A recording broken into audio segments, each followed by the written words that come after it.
Getting kicked off over here on FB Live, no surprise. Hello to my family, keeping it together in accountability. Yes. And so, I am happy to be here with you today on the replay or the first time through, know what I mean? Yep.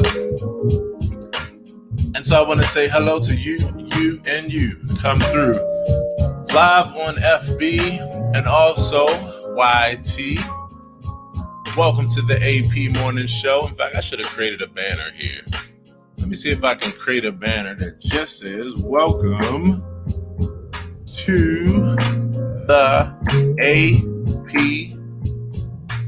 missing the P, morning show. All right, I'm putting up a banner right now, ladies and gentlemen.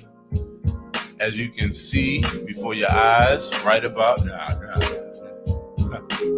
AP Morning Show. Okay, look at this. See, I can give it to you a couple different ways. You got the block. Y'all can't see this on your side, but block, bubble. I can give it to you minimal. Give you the default. Let's go with the default, Give you a nice view. And I always do this. I always have my phone way too bright to be able to show you. As you can see, I'm hanging over here on this app called Clubhouse. If you don't know what Clubhouse is about, where you been? You haven't been hearing me running my mouth? What? Really? Like, where you been? Real talk. So Clubhouse is an app that is all audio. It's basically talking on the phone with your good peeps. And the whole family, as you will see in this case, in a few minutes. It's all audio. I literally put up a post yesterday where I said, the Clubhouse app is the answer to all of humanity's problems. And I was like, yep, I said all. The reason why is because this app helps us to bridge the gap in all the places where we lack and where we can't get on the same page. Because this thing is all about bridging the gap with humanity through love, through connection, through proper etiquette, through asking each other questions, through saying please and thank you and showing those good manners. And the list goes on and on and on. There's no text in this app. There's no video. There's no pics. There's no live stream. The live stream is you live and in stream. Your stream of consciousness. Whether you're sharing or whether you're listening in from the audience, this app is for everyone. There's something for everyone here. And this app is changing lives overnight.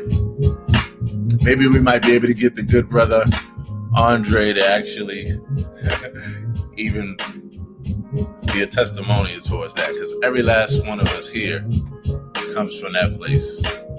On December 3rd, my good friend Sherry Goodall sent me an invite to this app. Let's see if I can show you hers. There's Sherry right there with the hair. Oh, and guess what? She has 1.2 thousand followers on here. She brought me into this app on December 3rd, and I never looked back since that time.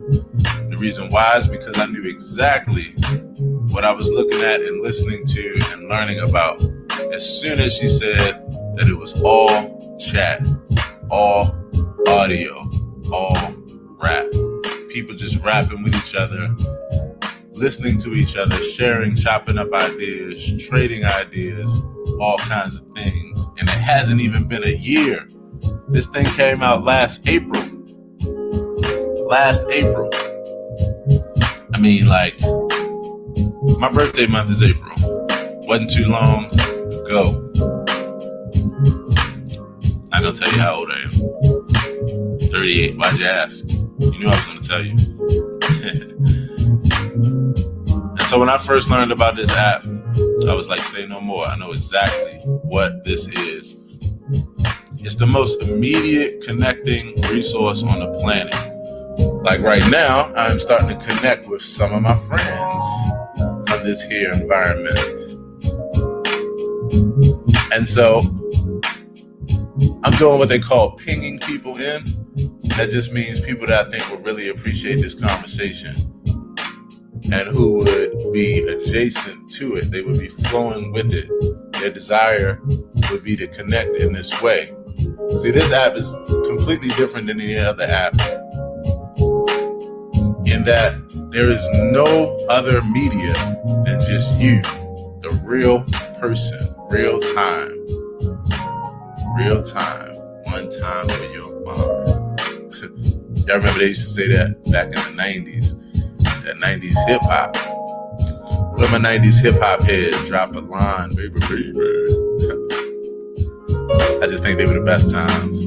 So I'm bringing in a few of my friends who I think might enjoy this conversation. And then from there, we will flow the AP Morning Show. This is where we stand in accountability with each other as accountability partners, Monday through Friday, 7:30 a.m. Eastern Standard Time, when I'm on time, to 10:30 or so when I do OT, when I have good people hanging with me. I'm also excited because right here, if you're on FB with me, if you're not on FB, I'm at Aaron Hill TV, AARONHILL TV.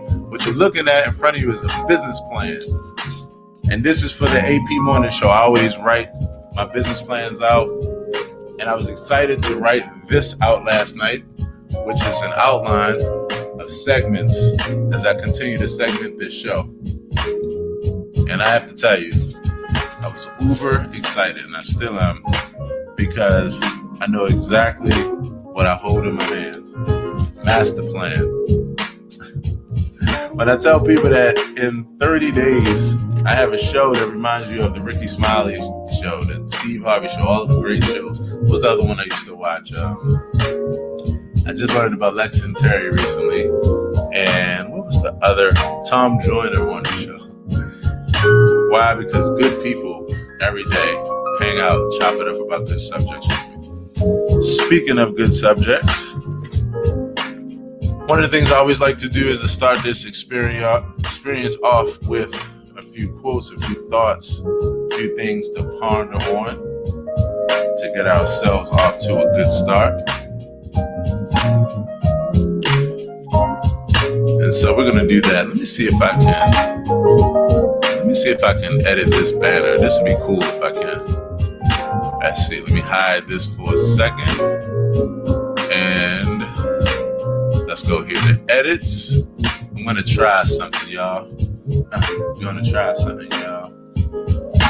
to see if I can get some emojis up in this title right here. Will it work? Save. Show. AP Morning Show. Oh, that looks so beautiful. Wouldn't you agree? See? Me? Check this out. I can actually switch this as well. Give you the minimal. Give you the bubble version. Give you the block. Okay, enough of that. I'm having fun, y'all, as you can see. So I'm going to give you a few ideas for your day to get you on your way or to start us on our way. And let's see. Last week I read from my Ponderings book. Let me see if there's another one. Take a look. See if there's something else that speaks to me.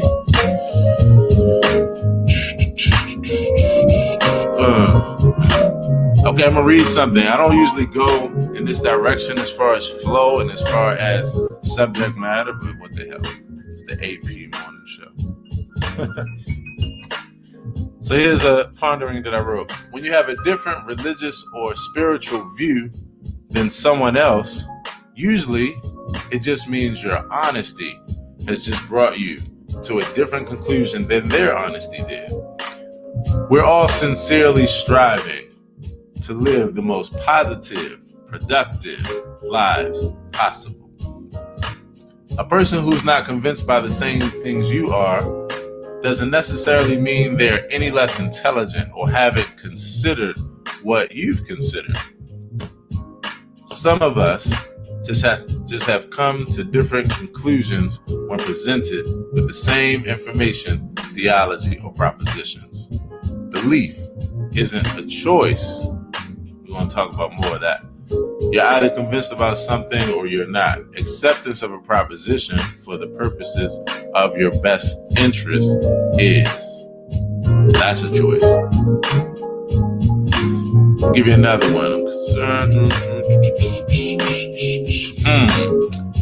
Sometimes I'm concerned that it seems some women are investing more money into their booties than in their brains. Hate to say it, but at the same time, gotta be real. There are some things, jobs, gigs, and other opportunities that you have to turn down, even if money is involved, because your heart isn't into it.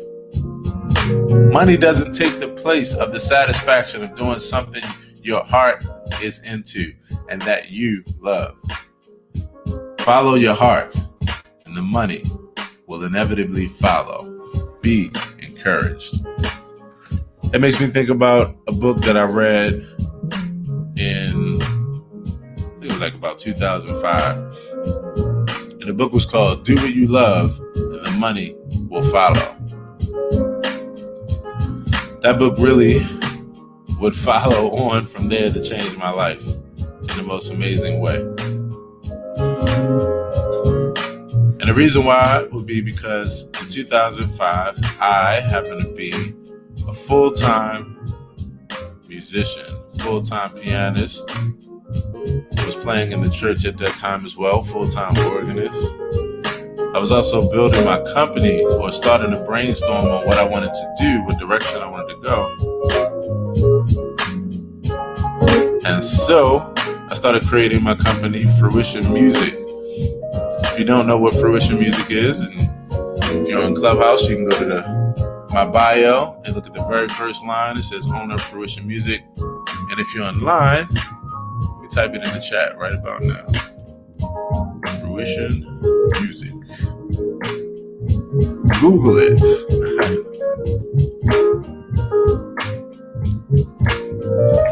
So this will be my contribution coming from being a childhood producer, lyricist, and then at that point starting to work on being a business and entrepreneurship is what I was getting into and starting to deal with business.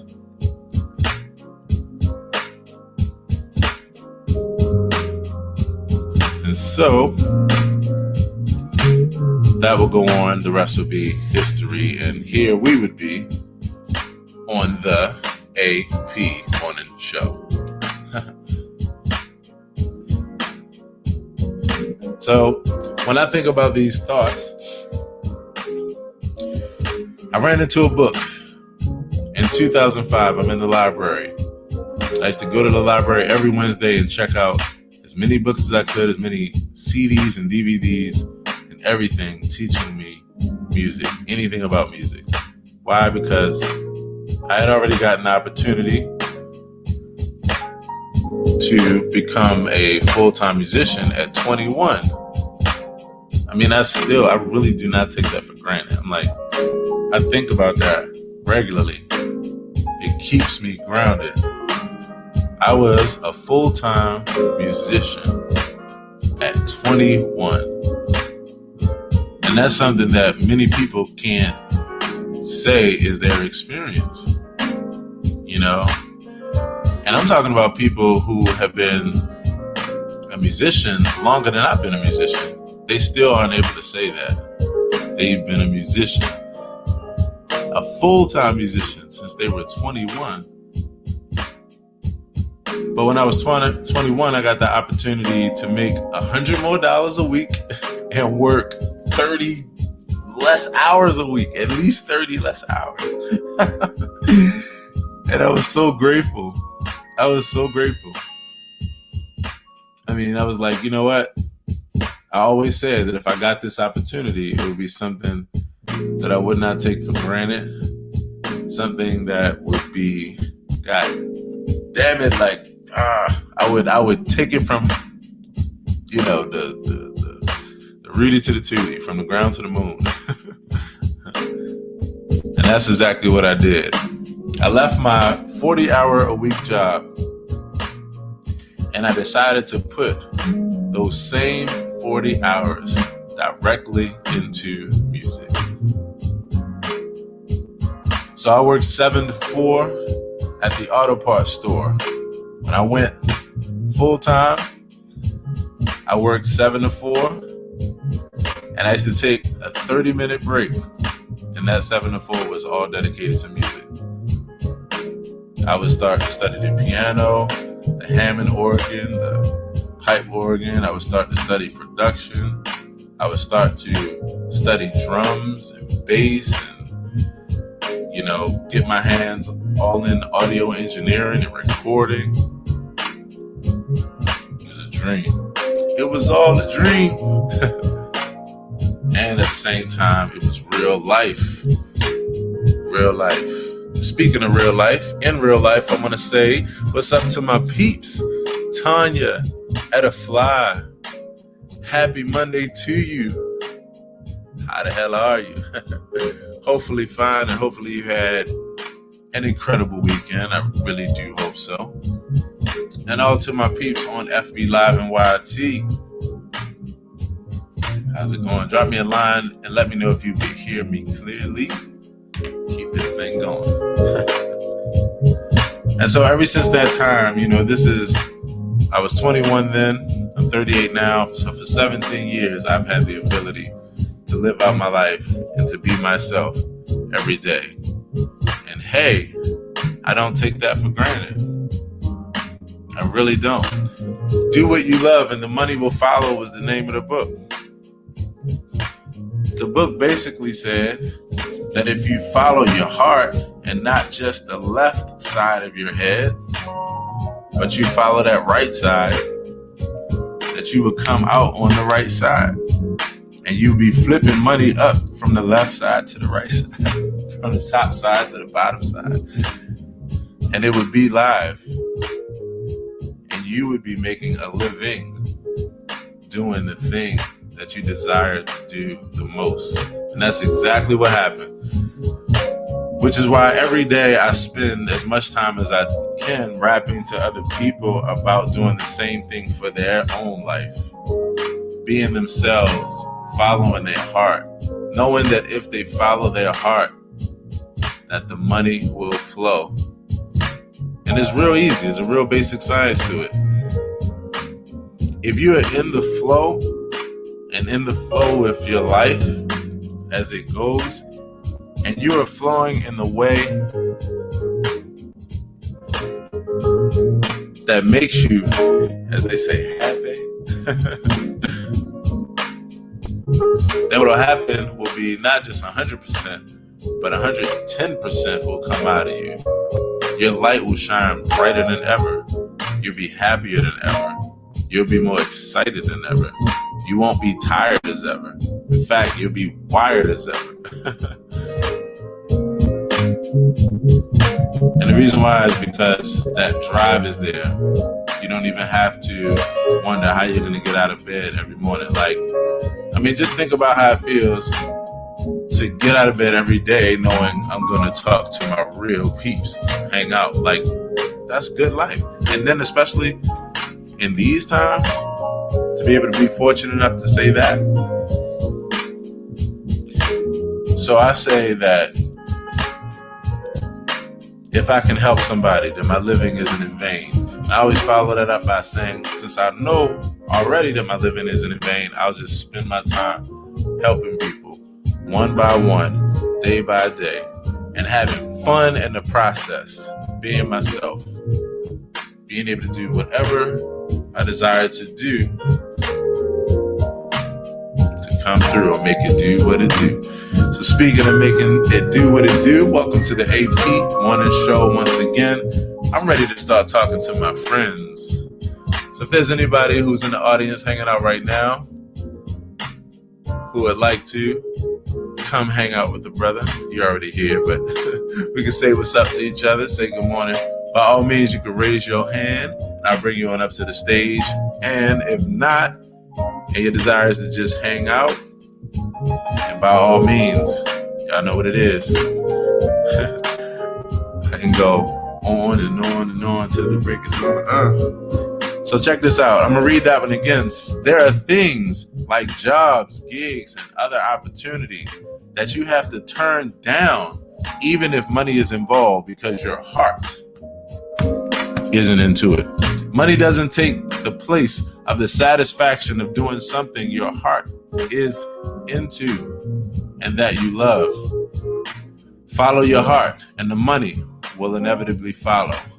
Be encouraged. Here's another one for you, another pondering. You might not be at your final destination, but you damn sure aren't where you started, if you be truthful and honest with yourself. Even perfectionists need a day off to appreciate their progress. Put in for your vacation day ASAP. Your journey appreciation day is long overdue. So let me be the first to say, congratulations, Mo. Now go pop a bottle or some shit. The grind will still be there tomorrow. Real talk, you have to appreciate yourself. That's one of the things we talk about in this accountability show, like every day. Every day somebody says, like, my only goal is to just rest, take it easy, be easy, even as I'm moving forward, be easy. Somebody's saying that every single day. And here's the reason why. You gotta take time to balance things out. You gotta celebrate where you are. I got another one that even sums it up even more in a shorter way. And I can't remember right off the top, word for word, but it's kind of something like, appreciate where you've been, accept where you are, and as you continue to strive for where you're going, or something like that, something to that effect. The whole point is to appreciate yourself, celebrate yourself, give yourself kudos, support yourself, give yourself PT time, self-care time, because you deserve it as you continue to go about your journey. Here's another one. It's not just a cliche. Love really is stronger than pride. Here's another one. A continuous misunderstanding and, most importantly, misrepresentation of our basic human needs will inevitably leave us spinning our wheels and or, unfortunately, going backward with regard to the subject of becoming a better, more conscious, healthy, and productive humanity. It's time to reconsider and reanalyze our long accepted beliefs about who and what we are, and to bring into a better light the idea of what it means to be human. In the words of my good brother Micah Smith, let's all grow and elevate. Open up your mind. Yes, because it's time. We must grow. I gotta let y'all hear that tune. In fact, while we're hanging out here, I'm gonna see if I can find it in my library. The good brother Micah Smith, We Must Grow. This song, to me, like, for those that know, Micah Smith is a good brother of mine. He's an amazing vocalist, songwriter, arranger, just amazing human being. In addition, he's a part of my group, Fruition Experience. If you get a chance, you can Google Fruition Experience, or you can see it on my YouTube channel, Aaron Hill TV. Brother's amazing. And so he has a song called We Must Grow that, like, the lyrics are amazing. If he comes through here today, I'll see if he can give us the lyric to that. And sing it in song. So as we move this thing along, I just think that it's important for us to reanalyze and analyze, like, how we see ourselves. I think we misrepresent ourselves all the time. We look at our basic needs and we call ourselves a flawed humanity and all of these toxic ideas. How about the fact that we are wonderfully and beautifully human? And that what it means to be human is that we're capable of doing positive things and not so as well. That's evolution. Hell, what else do you expect? That's what it is. But a lot of times we downplay that. We downplay what it means to be human. We call ourselves flawed and scarred from birth. What toxic language to tell a child. I could go on and on. But in giving us what we need, we have to realize that this is what makes us a more productive humanity. Telling ourselves positive things, affirming ourselves, not putting shame and guilt on ourselves, or the shame or guilt of another, or the shame or the guilt of a brother or a sister from another mister, brother from another mother, as they say. And that's what we're here for, as we stand in accountability with each other. Here's one more. We're going to refresh the room. Continually striving to look back over my life and confidently say, I gave my dreams my best shot, as opposed to being haunted by the question, what would happen if I at least tried? This is Operation No Regrets. And one of my favorite and shortest original quotes that's going to go on a mug real soon. For those that are aware of the Revealing Mug series, I got to show it to y'all on FB in a few minutes. I'm going to show y'all the video. But it's one of my favorite quotes. It's going on a mug real soon. I'd rather fail than to regret never trying. I'd rather fail than to regret never trying. Yes, yes. So if you're hanging out with me, did you see the good brother T at a fly? What's happening, fam? If you'd like to come up to the stage, by all means, you can raise your hand. And if not, because you're taking over the world from behind your desk, we know how it goes.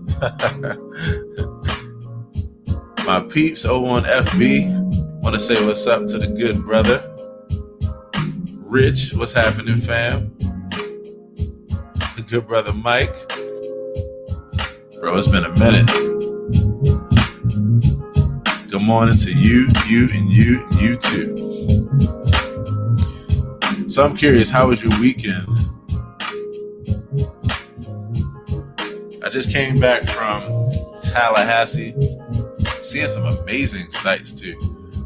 I got to show you all this oak tree that I saw, and was it in front of the Tallahassee School of Music and Science? Oh my goodness, biggest oak trees that I've ever seen. And then I took a trip to this place called Lichgate. See if I can pull it up on my Instagram.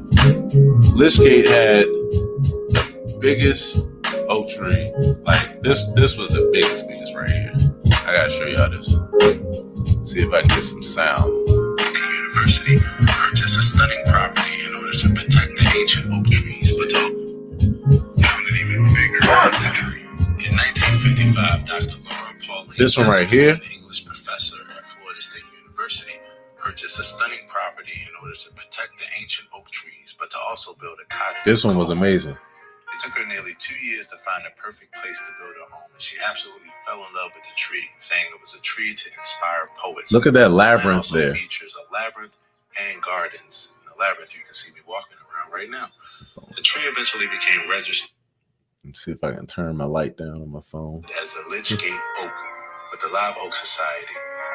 That's me walking in the labyrinth. It looks, making it the perfect spot for meditation, yoga, sitting in silence, or just enjoying the immense energy emanating from the giant tree. Wait till you see the wide shot, though. This is crazy. Serenity that this property brings. If you're ever in Tallahassee, look at that. That is crazy. See, where I come from, we do not have oak trees like that. I mean, that tree right there, for me, like, it looked like it stretched at least like a block and a half. Straight up in the air. It's crazy. Absolutely crazy. That's Lichgate on High Road. If you're ever in Tallahassee, Google that for sure. And so I'm going to give you a few more from the Ponderings catalog. Then we're going to jump to our self-care segment, which is up next. The only real time is now. Between past, present, and future, the present is the only thing that can be experienced in more than just the mind. Therefore, give the present the most attention. This is all about being in the moment, being present. I find that for me, this is the most important aspect of life right now, the most important way to live it. There are no two places in the universe where the year, month, day, or time is the same. I don't think people think about that enough. Like, real talk. I think it's like every 3 months on Mars, I think is a year here. Yeah, every year on the Earth. Every 3 months on Mars is a year on the Earth. Y'all get what I'm saying? However you put it together. The main point to know is that time is relative. And it's a construct. And sometimes it's a good construct. Sometimes we use it for good things. Sometimes it freaks us the hell out. But that's what it is. But if you remember that, then you remember that time itself isn't real. What we call time is actually our measurement of experiences using projection and memory. We're using projection and memory, both of which are relative and constructive. These are our constructs. The only real reality is now. The past is simply our memory of the in the now experiences that we consider over or done. The future is our idea of what we envision the next now to be like.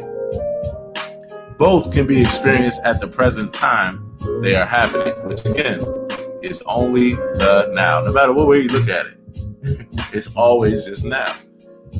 And I always say life is a collection of experiences, and life is a collection of moments, and the only thing that separates those moments are experiences.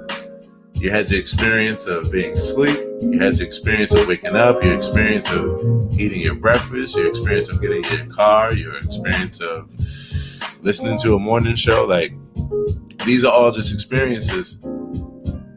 These are moments that are separated by various experiences. You have different emotions that are associated with different experiences, and you're doing different things.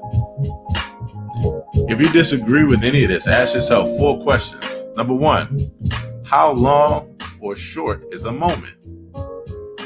Just think about that for a second. How long or short is a moment? How do you measure a moment?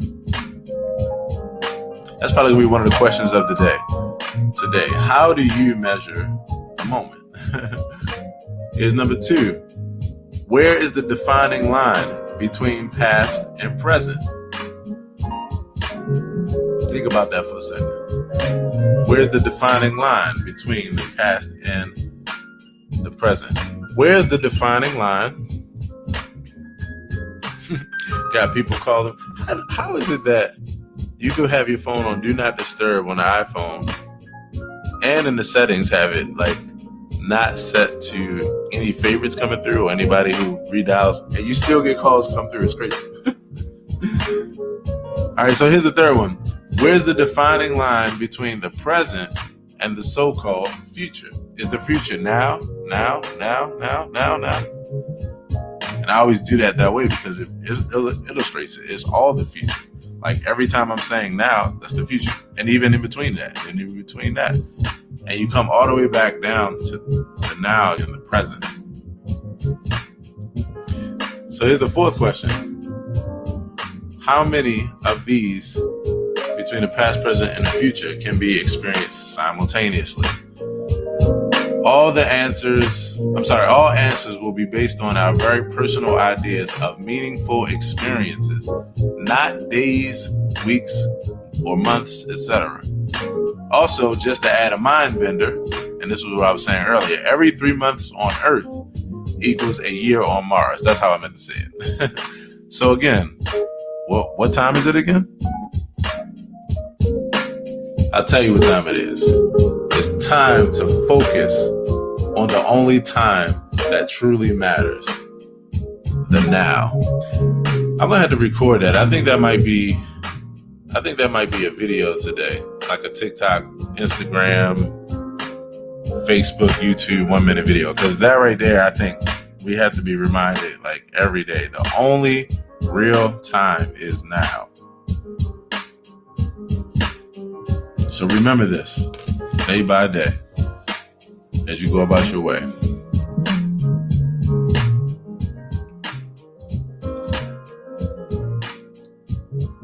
And so now I want to transition to another part of this experience, which has to do with something that we could all use, a deep breath. So in 2019, I started a self-care journey. This self-care journey was called the 10% Happier Self-Care Journey. And it became one of the most exciting aspects of my journey because when you find yourself in new ways, it's always a fun thing.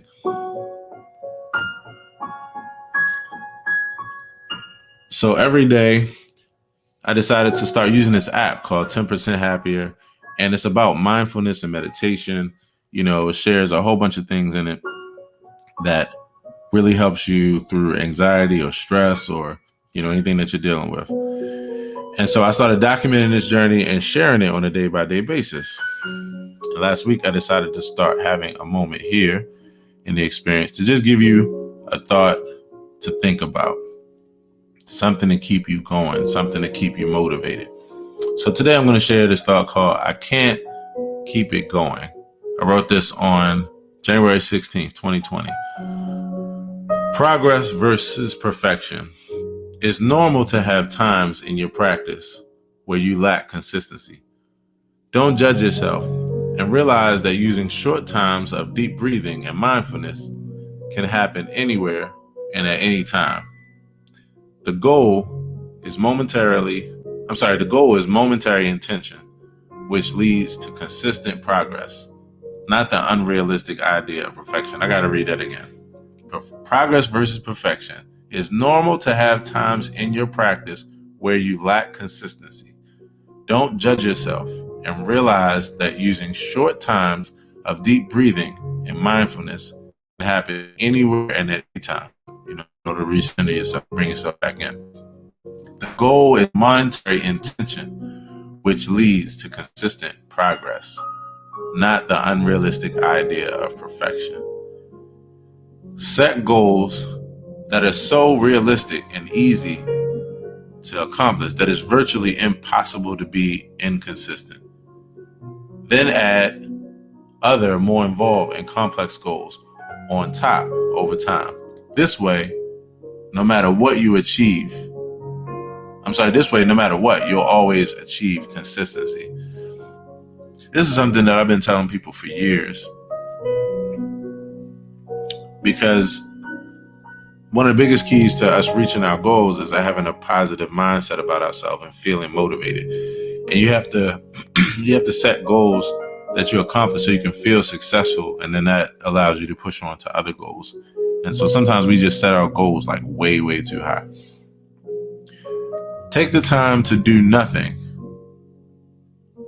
Taking the time to do nothing at times with our day-to-day movement. This practice can actually feel more stressful than other more obvious stressful activities. The goal is to practice little by little, to change our relationship with stillness over time. Some of us have the toughest problem being still. Periodically drop noting. That's when you count your breaths or work with your breaths, and focus and allow your mind to wander. This simple practice of doing this intentionally initiates reverse psychology, allowing you to focus better when needed. And then last but not least, learn to enjoy your own company and always extend gratitude gratefulness, and thankfulness to yourself for intentionally making it a priority to make time for your self-care. I tell you, when I had this journey and when I embarked upon this journey, I was like, man, this right here, I've always been a person who was at peace, who was at ease, who was able to like relax and chill. But man, when I got on this self-care journey, it just took everything to another level. So if you get a chance, check that out. 10% Happier is an app by Dan Harris. He's a former ABC news anchor. And one day he had a panic attack on the news. Yep, it's crazy. But it led him to learning a lot about self-care, meditation, mindfulness, and compassion, and all these other things. So check that out when you get a chance. I think you'll really appreciate it. So once again, I want to refresh the room. See my good peeps hanging out with me. Etta Fly. It's so good to see you. I hope everything is well. I'm going to probably shoot you a DM today. Just check in with you, see how you're doing. The brother T. What's happening, fam? Hope all is well. If you desire to come to the stage, you know our only goal is to say hey, by all means. And if not, keep this thing going.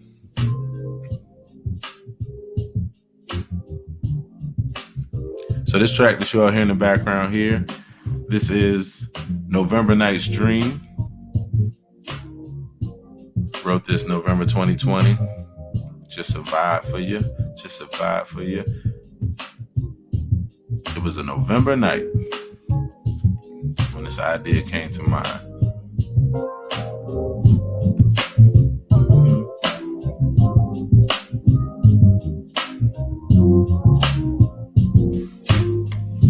So I'm going to give you all a few original quotes, a few things to take with you in your journey, on your journey.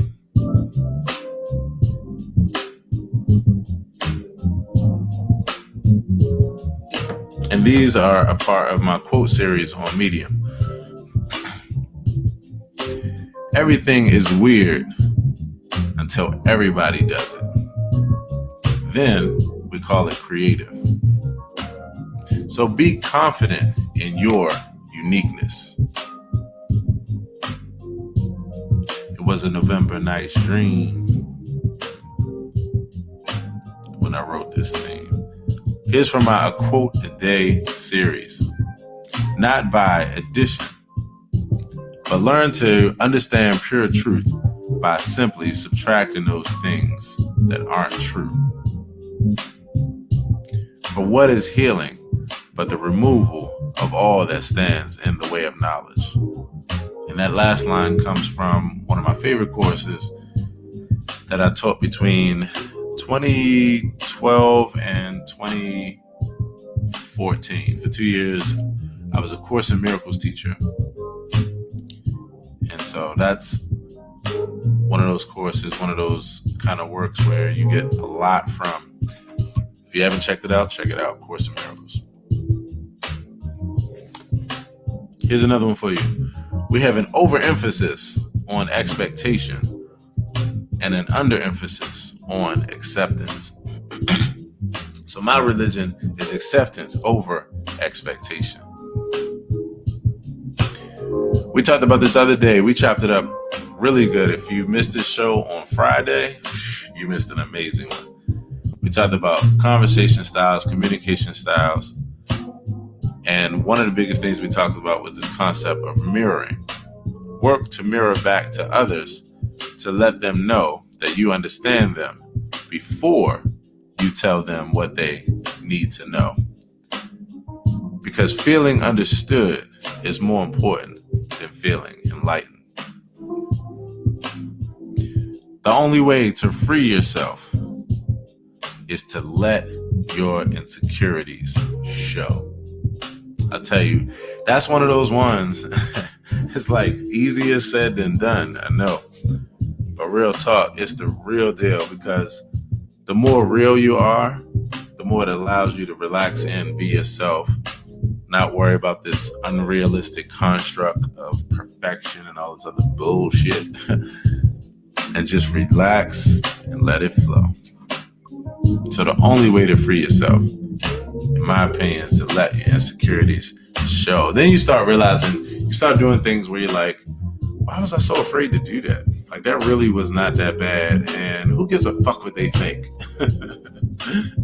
But that's what life is. That's what it means to be a human being. One of the things that we worry about other people's judgment, it plays too much of a part in our day-to-day.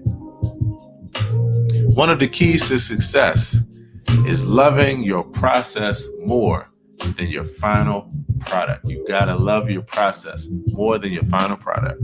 If you love your process, you'll willingly and happily put in the time needed to manifest the greatest final product possible. So remember that.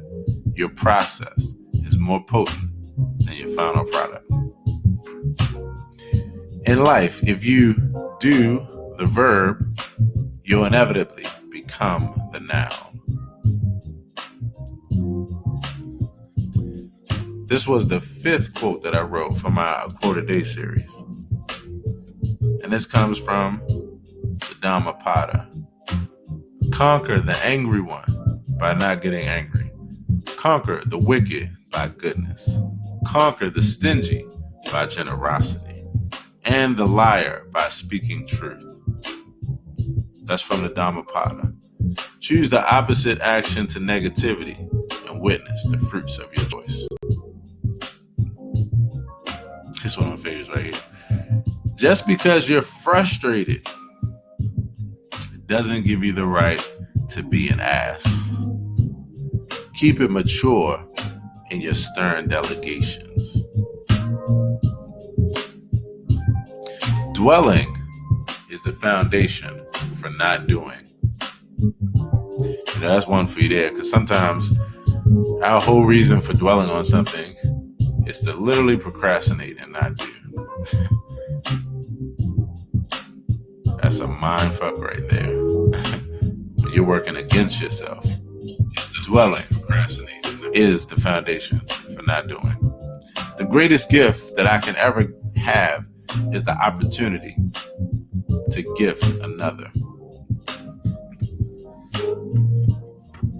Here's another one. Every no that you get is actually a yes in disguise for something else that's a better fit for who you are. So appreciate the no's. Appreciate the no's. Here's one reason why I appreciate the no's, because sometimes no equals next opportunity.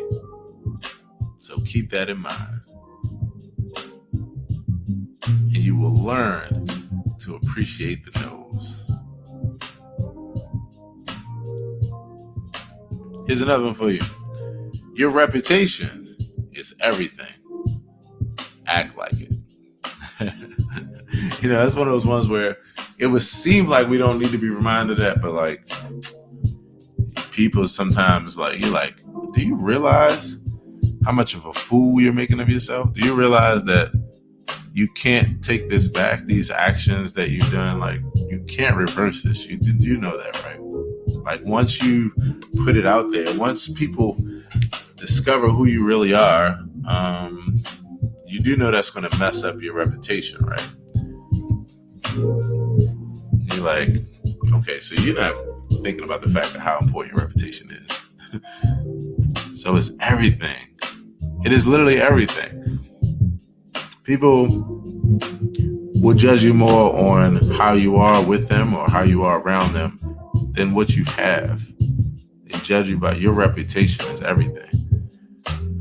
Here's another one for you about judgment. Once you stop worrying about people's judgment and you move forward, you quickly realize that there was never a reason to care about their judgment in the first damn place. It was an overrated fear. Save yourself the time and hesitancy. Take back the power you always had and live your life in the way that makes you happy and reaches your goals. The reason why is because your quality of life depends on it, and your future deserves it. That's one of my favorite ones. I can't talk enough about not giving a fuck about people's judgment. Oh my goodness. Here's another one. Do what you can and don't feel guilty about what you can't do. A person can either appreciate you for who you are or they can't. Don't stress yourself or beat yourself up about it. If you're not one person's cup of tea, you'll definitely be someone else's full course meal. I think that's going to be on the next cup.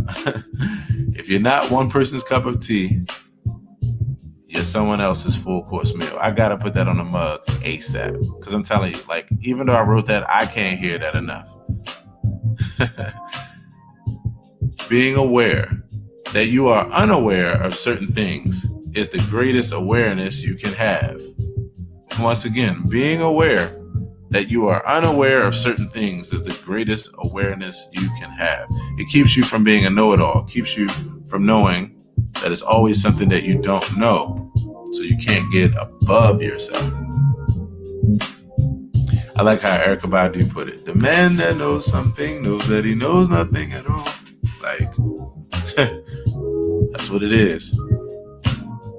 Here's another one. When you can't block out the distraction, sometimes you need to simply remove yourself from the situation.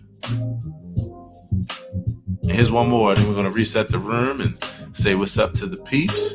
You might not be at your final destination. Here's where we started. I'm going to read it again. You might not be at your final destination, but you damn sure aren't where you started. Even perfectionists need a day off to appreciate their progress. Your Journey Appreciation Day is long overdue.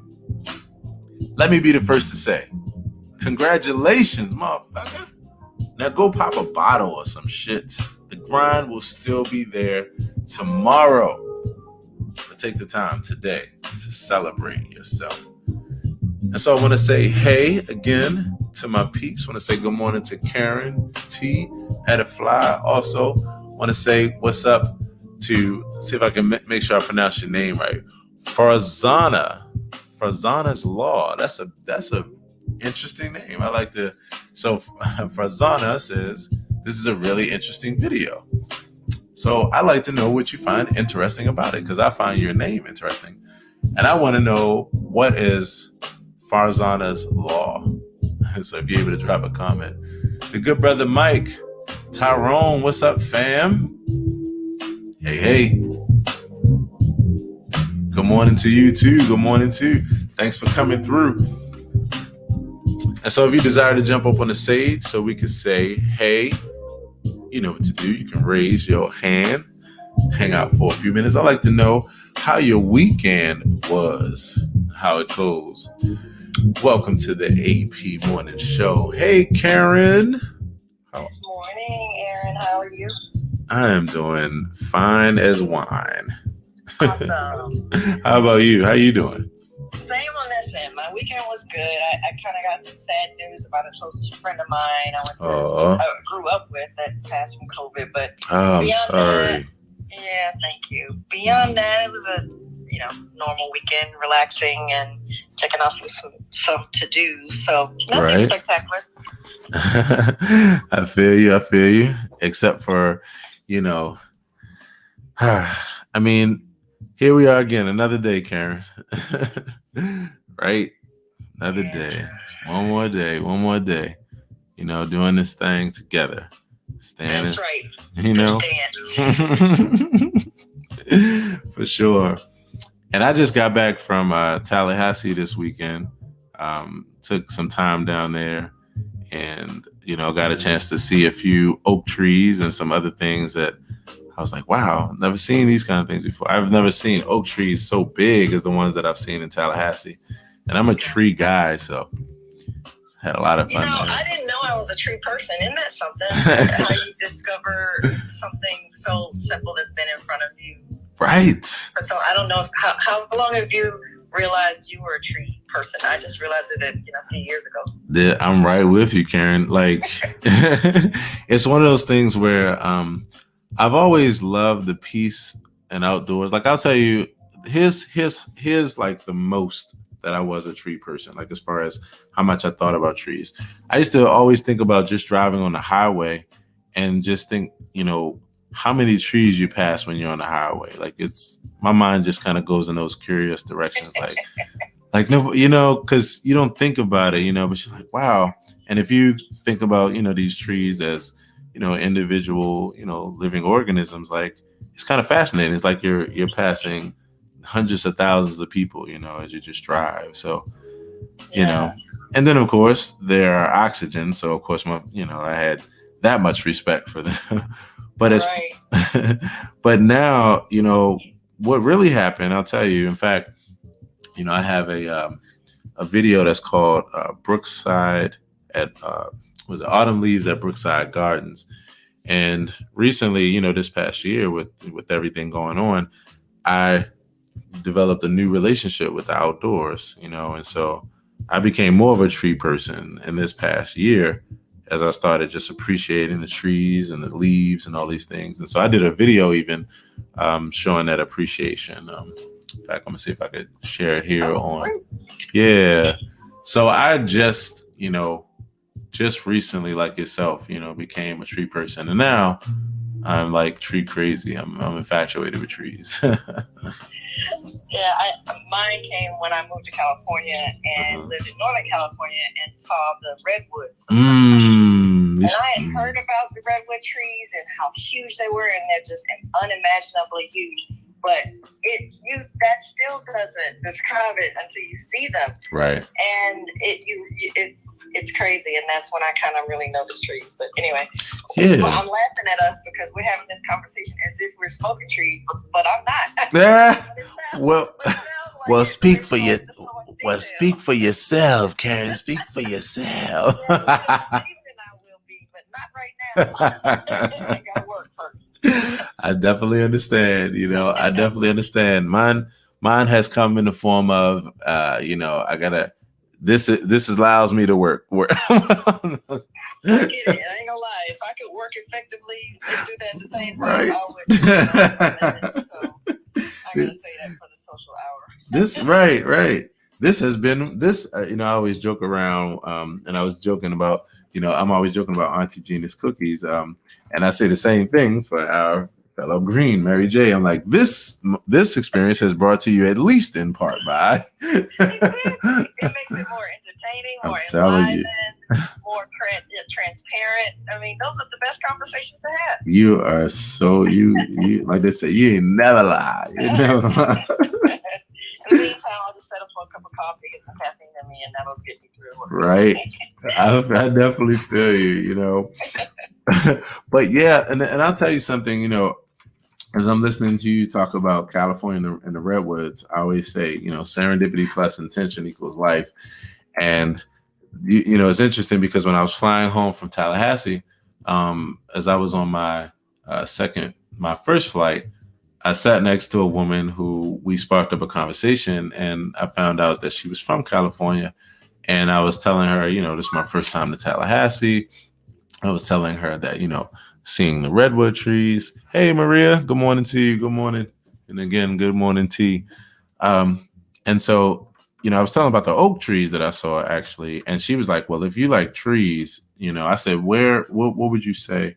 Where should I go? And she said that she was from California, and she was like, if you like those trees, you should see the redwood trees out here. So when I hear you say that, I'm like, oh wow.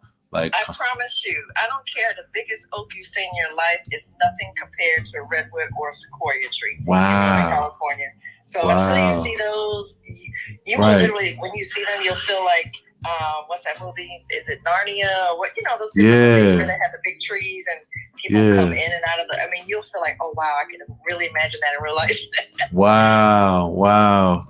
And I also want to say good morning to at Mentor Ito. I believe if I pronounced it right.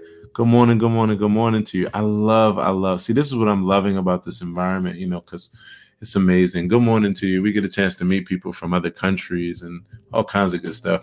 But yeah, so so you just said to me, Karen, that the biggest oak tree in Florida does not compare to the redwood and the sequoia in California. Is that what you just said to me? I promise you. And I believe you too. I believe you with all my heart, even though I have not seen it yet. Like I really do. And I'm gonna tell you why, because it's when she mentioned it the other day, and I saw the look on her face and like the extreme excitement in her eyes. She was like, you are going to, if you think this was good, oh my goodness. And I'm very much a person that can appreciate aesthetic so wow, I'm just looking forward to it, and I have now even more excitement and even more motivation. Yeah. I mean, the oak may have the redwood on the width, the radius it can spread out, right? Branches, but just overall bigness, right? The redwood has a beat for sure. Wow! And so you said the redwood, and then you also said the sequoia, right? Yeah, which is it's very similar to redwood. The leaf is a little different, but the bigness is just as broad. Northern California is full of them, so you don't have to go anywhere special to see them. Wow! So this is where I always have to thank my mother for for you and I to even have this conversation, Karen, because if it weren't for my mom exposing me when I was a kid, like taking me to parks and taking me to museums and these other places, I wouldn't be able to appreciate what you're saying, as deeply. But now you got me pumped. Now you got me because during this time, right? I don't know if you heard me mention it, but for those that are in here that don't know, I play the piano as well. And I started this piano series during COVID that's called Street Serenades. And good morning, Brother Shaq. Good to see you, fam.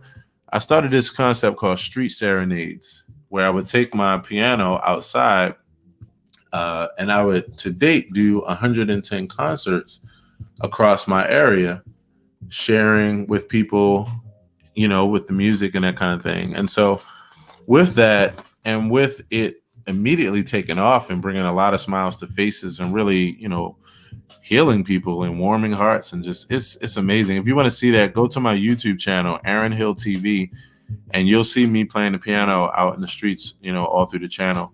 And I also have a playlist there that's called Street Serenades. If you click on my playlist at Aaron Hill TV, same as my @ here.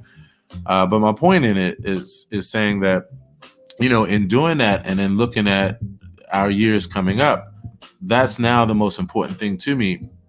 But I'm excited about it because it also allows me to experience and to live out some other dreams in life too, which is to travel and see amazing places and see amazing trees and see amazing, monuments and see amazing waterfalls and just all kinds of places, that I've never seen before. And so I've been excited about that for that reason, Karen. So I'm coming to California with my Street Serenade series, and I'm coming there to see the beautiful trees. And yeah, and also you too, Karen. Well, sweet. Actually, I'm in Charlotte now. Right. I remember you were traveling, right? Yeah, but I'm picking up from here and moving in a few months. So, I'm at that age and stage where my kids are, grown and doing their thing. So, I said, now it's time for me to do mine. So I've already told them I'm going to pick up and go wherever I want to go because I can. Do you ever still hang out in Cali from time to time? If you were to go out there? I'm sorry, what were you saying? You say you do? Yeah, I do. I have some friends that I go out and visit every now and then. Yeah. Okay. So besides the redwood trees, besides the sequoias, when I go to Cali, where's a spot that's one of Karen's favorite spots to just hang, whether it's a food spot, whether it's where do I need to go that or not need, because but where would be a Karen? I want to go to one of Karen's favorite spots. Where should I go when I get out there? Oh man. Okay, so I have a taco fetish, right? Taco fetish. Let's go. I do too. So you speaking? I love seafood tacos, oh yes, fish tacos. Lobster. Oh, you're not about to hit me with some good fish tacos. Oh my goodness. Any kind of seafood in a taco, I love it. So for that, Let me get my notebook. We lived in Santa Clara, which is about 45 minutes from San Francisco. So we would drive, to San Francisco, go across the Golden Gate Bridge, and go over to some of the little small off the beaten path towns over that bridge. And they've got the best tacos there. It's some of them are hole in the walls, but they have the best food. That's how it is, though. Like I was just talking to a friend of mine the other day. It's like the place that's the hole in the wall, the place where they have the least amount of manners sometimes, like the greatest food ever. You're like, what's the name of this place, Karen? Honestly, I can't even remember. I lived there in 2006, and we really went there when we had company. Right. Kind of, everybody wants to see the bridge and see Alcatraz and all that. So we did that and just kind of found spots over there, and I can't even remember the name of it. Oh, it's all good. In fact, I probably just go there and just go to that area and just say, "Hey, where's the taco joint at?" And everybody know exactly what I'm talking about. Everywhere. I love it. I love it. Yeah. So, like I said, I get excited because, when I was young, Karen, my mom, she was a homebody. So she, we explored the world through things like museums and through the library and these kind of things. We didn't actually travel, much. She was more so a homebody. And it wasn't for any reason other than, my mom just didn't have the need to really go to many places. But I say that to say she developed me in a way, though, where I learned about the world from inside of my home, her being a 36-year school teacher. So now I'm still that kid, who hasn't been anywhere, who's excited about all the places that he can now go, And of course, because I'm a people person, I love to meet people like beautiful people like yourself and, others that are here in this room. And, it's just, I look for these kind of experiences. So yeah, if you ever, I'm gonna try to one day in life figure out a time when you're in Cali when I can also fly and we can just have a Cali experience. That would be great. The first place I want to go is to the Bay and look over the cliffs, because being born on the East Coast, when we think of the beach, we think of sand and water, right? Sure. Or maybe some dunes if you're northern North Carolina, South Carolina. Right. But when you go out west, you don't realize the cliffs that lead to the beach, because it's a totally different look, and the water is totally different. The water is cold. It's not. I went to the beach when I first moved out there in shorts and swimsuit, thinking. And flip-flops, right? I'm from the East Coast, how we go to the beach. But I got there, it was freezing, the wind was blowing. Wow. I was like, wow, this is not what I was used to. Yeah, I definitely feel you. Well, you have gotten my morning off to a great start so far, because like I said, I always like to dream. I always like to plan for amazing things. So this is fun. What else is happening on your agenda today, Karen? Just work, really. I had a busy workshop week last week, so now it's time to actually put my head down and do some shit. So I understand that. Nothing really amazing. I understand that. Well, I tell you, I feel like the most amazing part, at least for me right now, is that we got a chance to hang out and catch up, because it is all. We have some other synchronicities that you just brought up. We'll talk about those later. No doubt. All that and more. I can't wait to chat with you again and definitely chop it out. Keep this thing going. Much love to you, Karen, and it's always good to talk to you. I'll tell you that. You too. My pleasure. Everybody, let's say good morning again to Karen. Good morning, Karen. Have an amazing day today. Hi, everyone. Thank you so much. You guys too. Yes. It's the AP Morning Show. And I want to say once again, good morning to you and you. I also want to say good morning to my FB peeps coming through. Renata says, I love the fact that I can show you guys comments. Renata says, good morning. Good morning right back to you, Renata. How was your weekend? Hopefully it was good, and I hope that you have an amazing Monday. Farzanza's Law says, really interesting video, and I'm still looking forward to you dropping that definition of what is Farzanza's Law, because I'm curious. You got me curious, and I can't go visit your profile now while we're in the live stream. Yes. And I want to say good morning to my peeps here again, Karen and Maria, Sherry, Brother Shaq. We're going to keep this thing going. Everybody, let's say a huge good morning to Maria. Good morning, Maria. Nice to see you. Good morning, Maria. Good morning. Hello, Maria. Yes. Morning, everyone. Good morning, Maria. Life is a blessing.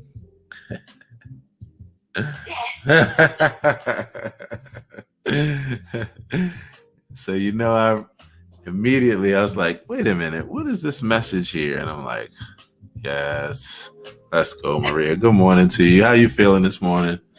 So good. Yes.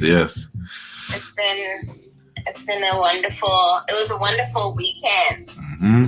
Between being productive and I was in a really powerful program. Okay. And we were talking about this weekend we were talking about being connected to the eternal, whatever the eternal is for us, and what does that look like my in shake life, downstairs, and right? How does it show up in our lives? And for me, it always keeps going back to love. Yes. It's going back to just like the little things. Like for me, being connected to the universe, being connected to humanity is like when I look into my granddaughter's eyes. Right. Which just playing and smiling and just her presence. Yeah. She's 3 months old and she's so full of joy and so full of just being present and being in the moment. Right. Yeah, so it just grounds me back into that. It's been powerful. And then my younger daughter and I were hanging out this weekend. Okay. And we watched the movie Saturday night, and we stayed up till like almost 3:00 in the morning listening to music. And I was just so surprised the array of music this child knows. Wow. Yeah. So surprising to you. With the type of music that we listened to. And it was so cool how much, Yeah. the diversity in her music. And like we went back to artists like from the 1930s and 40s. And, are you like serious? Yeah. Look, let me tell you. My kids, first of all, yeah. like she loves Bill Withers. She knows like so many different artists. Right. So it's just so beautiful to see that and to get reconnected to that. And then we had like really, really deep, profound conversations. And that was really, really cool. Is this the same daughter that you and I would? Yeah. I was just about to say this is consistent with what I've already started to pick up from, the inquisitiveness, the curiosity, the depth, of your kid, of your daughter. It's amazing. It reminds me a lot of my relationship with my daughter, because my daughter Aria is the same way. And I'm like, while you're telling this, I'm like, oh my goodness, this sounds so much like me about a month ago when I was just like talking about my daughter and how we were in the car. And she was like, Dad, can I play some music? And I was like, sure. And she took me down like memory lane. She exposed me to music I had never heard before. And then she'll often bring out these old songs and like that, I really like these. Like, I understand why you like this kind of music, and I'm like, you make me so happy. Whose daughter are you? I know.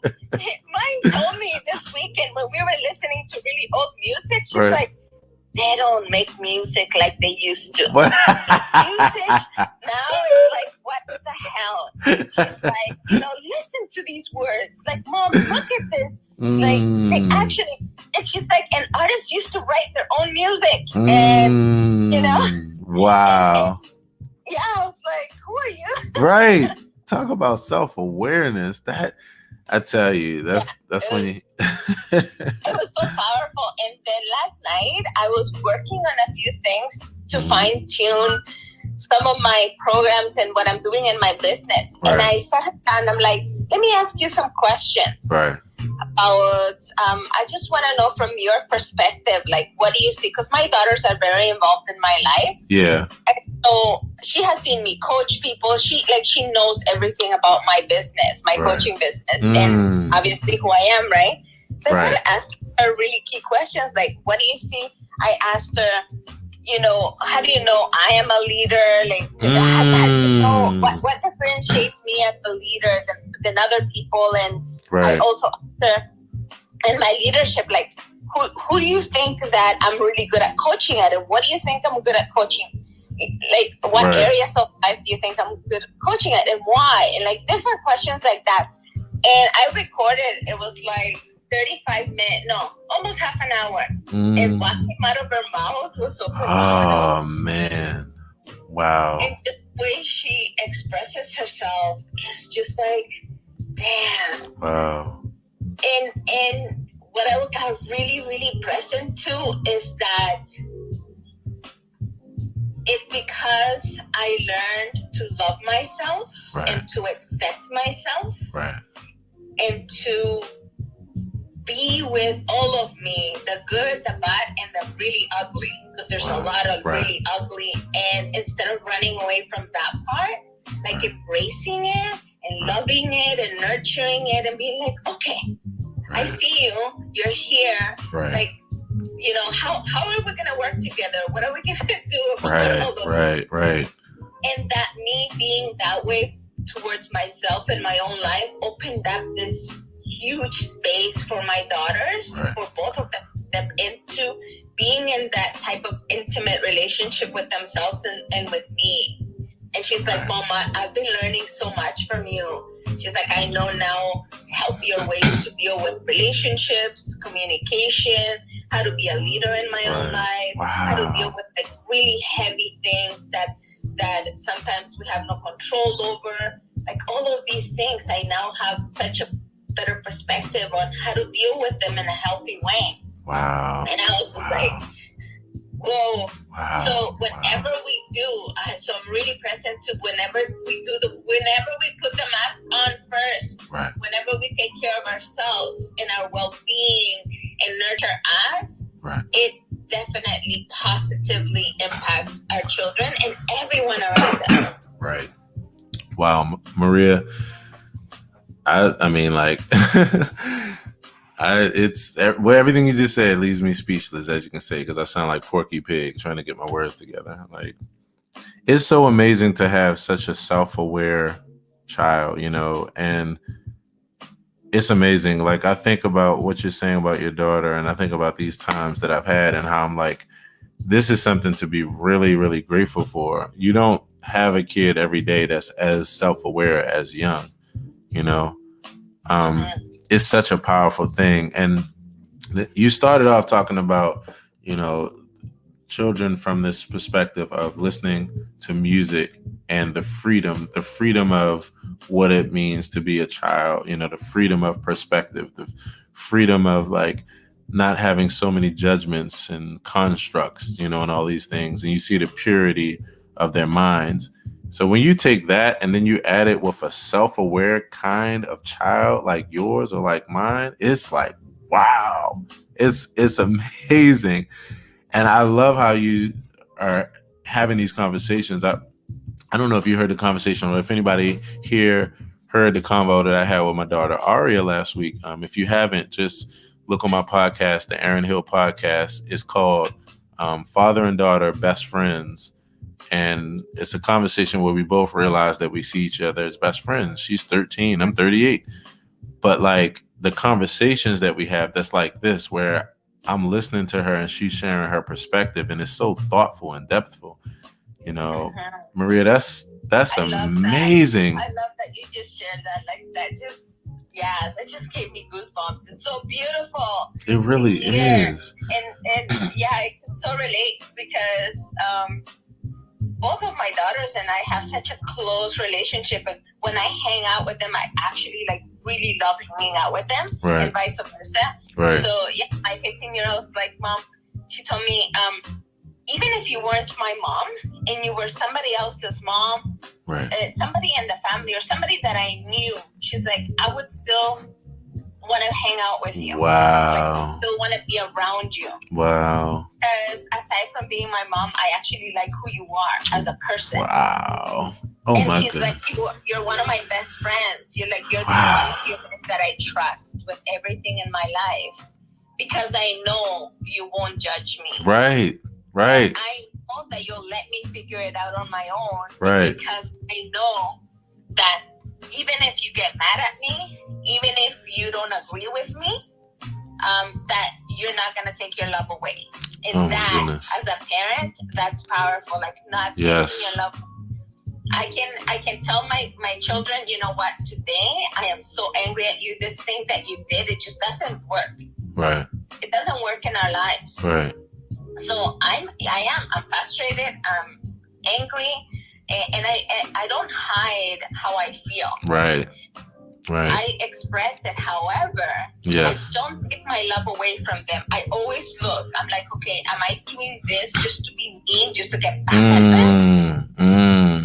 Like I'm always asking that question. Right. If I'm angry, I'm like, no, I'm not gonna do this anymore. Yes. I promised you was gonna do, or now you can't go do that. Yes. Yes. Because that's what we usually do. We start taking things away from them, or we start saying no to things that they would like to do that have nothing to do with, right, with the thing that we're angry about at all. To just punish them. To just punish them and be spiteful. And it doesn't give a good example for them. I'm the type of parent where anytime I was angry in that way, I would not discipline my child. I would not go in that direction. Because like you said, and being self-aware, I realized it wasn't coming from a healthy place if I was doing that. And what it did was in turn the same thing that you're experiencing now, which is why I'm celebrating so much. It is nothing like having a trusting relationship with your child where your child feels like they can trust you. And for your child to say the words to you that the thing I like most about you is that I can talk to you and that I don't feel like you're going to judge me and be very judgmental are the greatest words a parent can hear. Because what it means is that you have the ability from there to have a long-term relationship where they're always willing to be open with you. You can be there for them because they allow you in that space with them. So, you can be there and they trust you around, emotional trust and this kind of thing. And it just means you can actually continue to be their parent and not have that wall up because a kid will protect themselves if they feel like that you don't care about their opinions or their thoughts. And that's even if they feel like, well, she's my parent or he's my parent, so I have to listen to him. They still you will have an unhealthy relationship. So I love the fact that you have this healthy relationship with your daughter and that she sees you in that way, because that's going to go so far in in life as she grows and learns and as you are together moving forward in life as family. It is so amazing. What I see from that too, that actually is very empowering as a parent, because all of us parents, we want our kids to be happy, right? And we want our kids to have confidence, right, and be assertive and to be in their power, right, to be powerful in their own life, right? Right. And I find that for myself, what has allowed for me to nurture that within both of my daughters has been letting them, letting them be themselves and find yes. Yes. When they end up not going to fix it for them, right, but actually just like being a guide, yes, and guide them through. Yep. Like, okay, this thing that happened, like, how could you have done it different? And do you want to do it different? And how is it impacting your life? And is this the way that you want to lead your life? And right. Is this you to where you want to be in the future? Yes. And when I started asking those type of questions, like they go and they figure it out on their own. Mm-hmm. And when I see both of my daughters' faces and they express their emotions about how they feel when they're the ones figuring it out, yes, when they're the ones choosing to stand up for themselves and choosing to do something that is more aligned with who they are, mm-hmm, it's priceless. It is. Their own personal power, and they're like, thanks, Mom, for trusting me. Thank you for trusting me to figure it out on my own. And it just gives them so much confidence because they're like, I can do it, and I did this. I didn't have to have my mom figure it out for me, which means I can stand on my own 2 feet, and I can know that I can trust my own judgments and trust myself and my own decision making. And nothing is more empowering than that. It really isn't. I like how you just said that, how they're saying to you, thanks, mom, for trusting me. Thanks, mom, for believing in me. Thanks, mom, for being there for me. Like, and I just want to continue that thought with thanks, mom. Like, it's so amazing. And I love meeting other self-aware people and people that are on that path of emotional intelligence to be able to raise emotionally intelligent children. Our children are our future. And so the more healthy and emotionally intelligent parents that we have, raising these kind of children, the better our world is. I want to really, really say kudos to you, Maria, for the job that you're doing as a mother.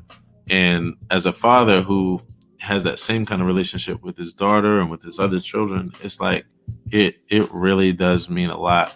And those are amazing words, hearing these kind of things come from, your children. This is what it is. This is what we have to do. And if we want our world to be better, which we all do, the best thing we could do is exactly what you're doing right now. It is to take the Socratic method to provoke and inspire with questions, because the questions is how you allow for yourself, or how you teach your children to turn within to find those answers. It's the questions that allow them to find the answers that are right for them. And it's the questions that allow them to really understand the lessons in the end. Many of us grew up in homes where we weren't asked questions. We weren't even given options, or many times our opinion or our thoughts, our feelings just weren't cared about. And we know now, the studies show it, our own lives and experiences show it, that the more you go down that path and the more you diminish another human being's feelings in your desire to mold and shape them and send them in the right way, the more you're doing a detriment and a disservice more than a service and more than a support. And so we continue to learn that every day. And I just high five other parents that are on that same journey. So Maria, this, and then I'm also excited. I can't wait till you all get to that street epistemology. I can't wait till we talk about that, because I'm like crazy excited about what your daughter has to say about that. Yeah, she did start watching. She watched one of the videos. Yeah. We haven't sat down to talk about it, and she found it all she said to me is, "This is very interesting stuff." Yes. I love it. That's the magic words. Yeah, she was just like, Yes. We're definitely gonna talk about that. Thank you so much for sending me that material. It is very interesting. It's I love asking questions. 100%. I think that when and asking empowering questions, that's another thing, right? 100%. Not just asking questions, but asking empowering questions is life transforming, because then it actually has us be curious in our own lives. I agree. I think that one of the things is that, how they say there's no such thing as a dumb question. Like I'm a person that believes that asking questions is more important than providing answers, because last thing I'll say here, and then we're gonna jump to our segment with Sherry. It's getting ready to come right back up in this conversation, and it links to the town hall from yesterday, the Clubhouse town hall, where Paul said at one point, he said, "This is the thing I love most about this town hall is the questions that you all ask us." He says, because someone had asked a question that was it was like really, really weird. Like they wanted some kind of like option in this app to like do something that was really strange. And even though the answer was, of course, like it didn't make sense to develop that or go in that way, they said, we love even when questions like that come down the pike, because it makes us think about this app and these things we're thinking about from different angles and different perspectives that we never would have even thought to think from, which even if that's not an answer there, it leads us to a question that provokes another question and opens us up to territory we never would have thought about. And so that's why I love the old cliche, because it's not really a cliche. And that is that there is no such thing as a dumb question.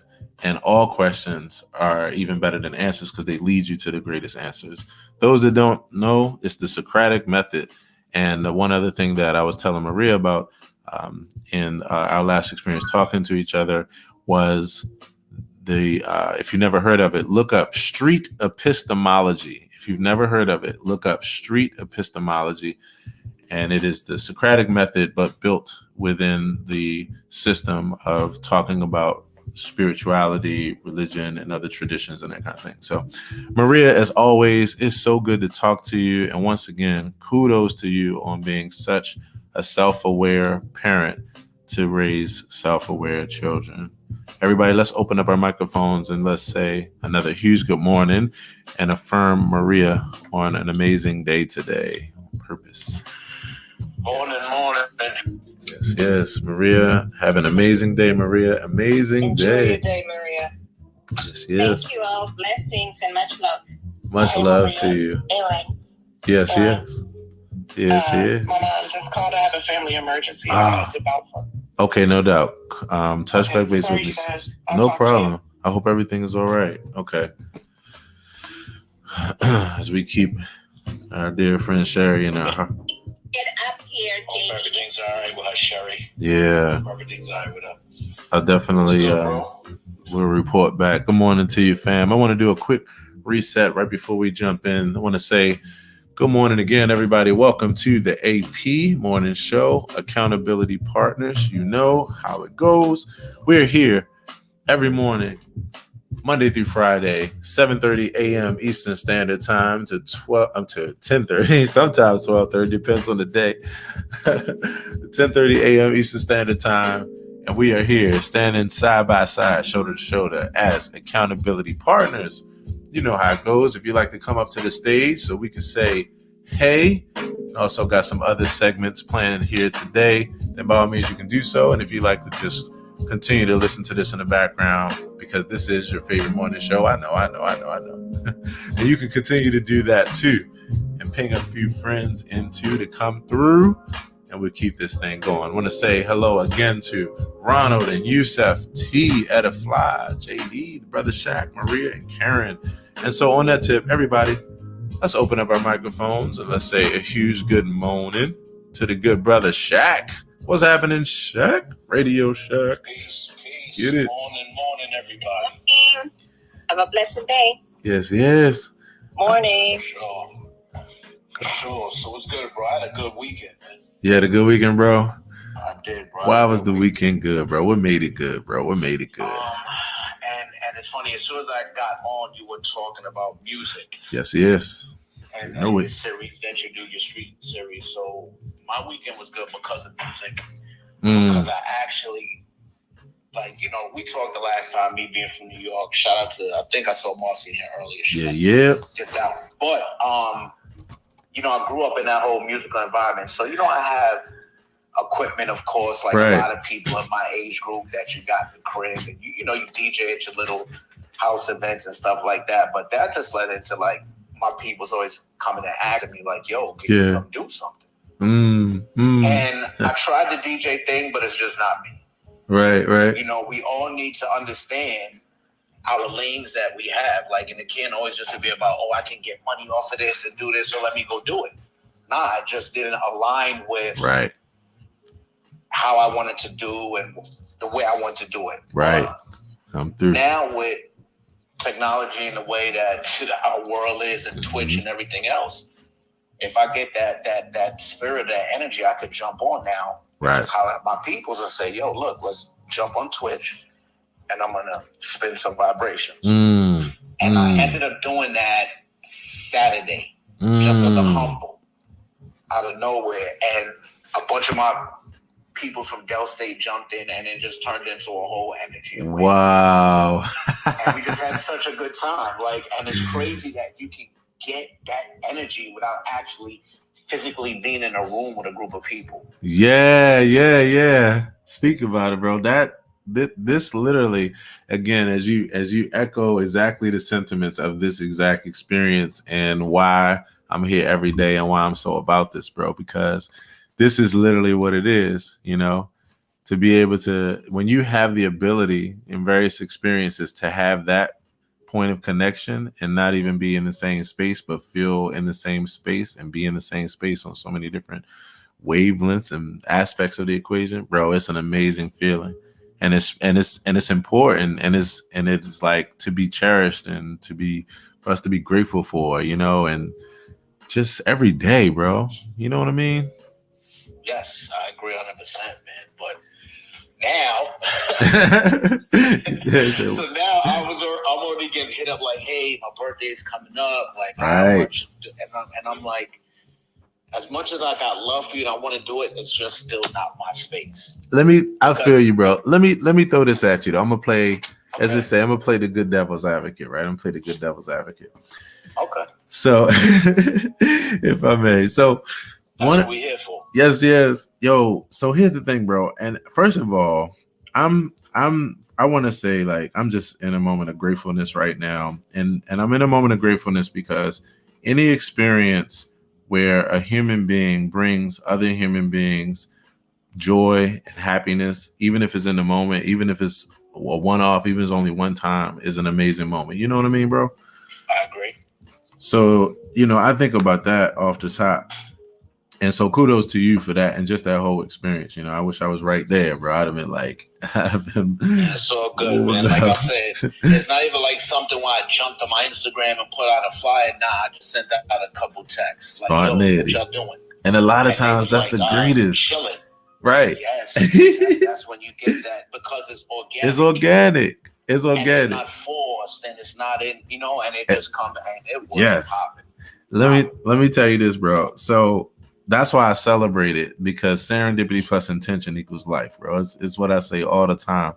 Literally, the thought of you doing that, you flowing with your thought, it connecting with other people who just needed that in a moment, and then a great moment was created. Like, before you even came on today, maybe I'll read it or a short version of it again. I was talking about my quote, just dealing with moments, and like, what separates life is nothing but a collection of moments just separated by experiences. The proof in that is, like, where does one moment end and another begins? Is the future now? Like, when it's all of the above. It's just now.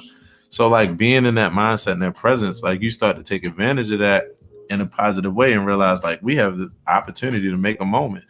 So, like, kudos to you for making that moment, bro. Here's the thing that really just makes me so appreciative of it. I'm like in an all hands on deck kind of like mindset when it comes to like life and how we're helping each other through this. And it's like any experience that brings people joy or happiness, like if it's not like backbreaking for us, or if it's not like that, like, oh my God, like I'm like so for it, And when you think about something like music and the ease of how easy it is for people to have fun with music, how easy it is to literally go from like nothing to like everybody joining in on something, how easy it is to get in you because you don't have to do any work to experience it.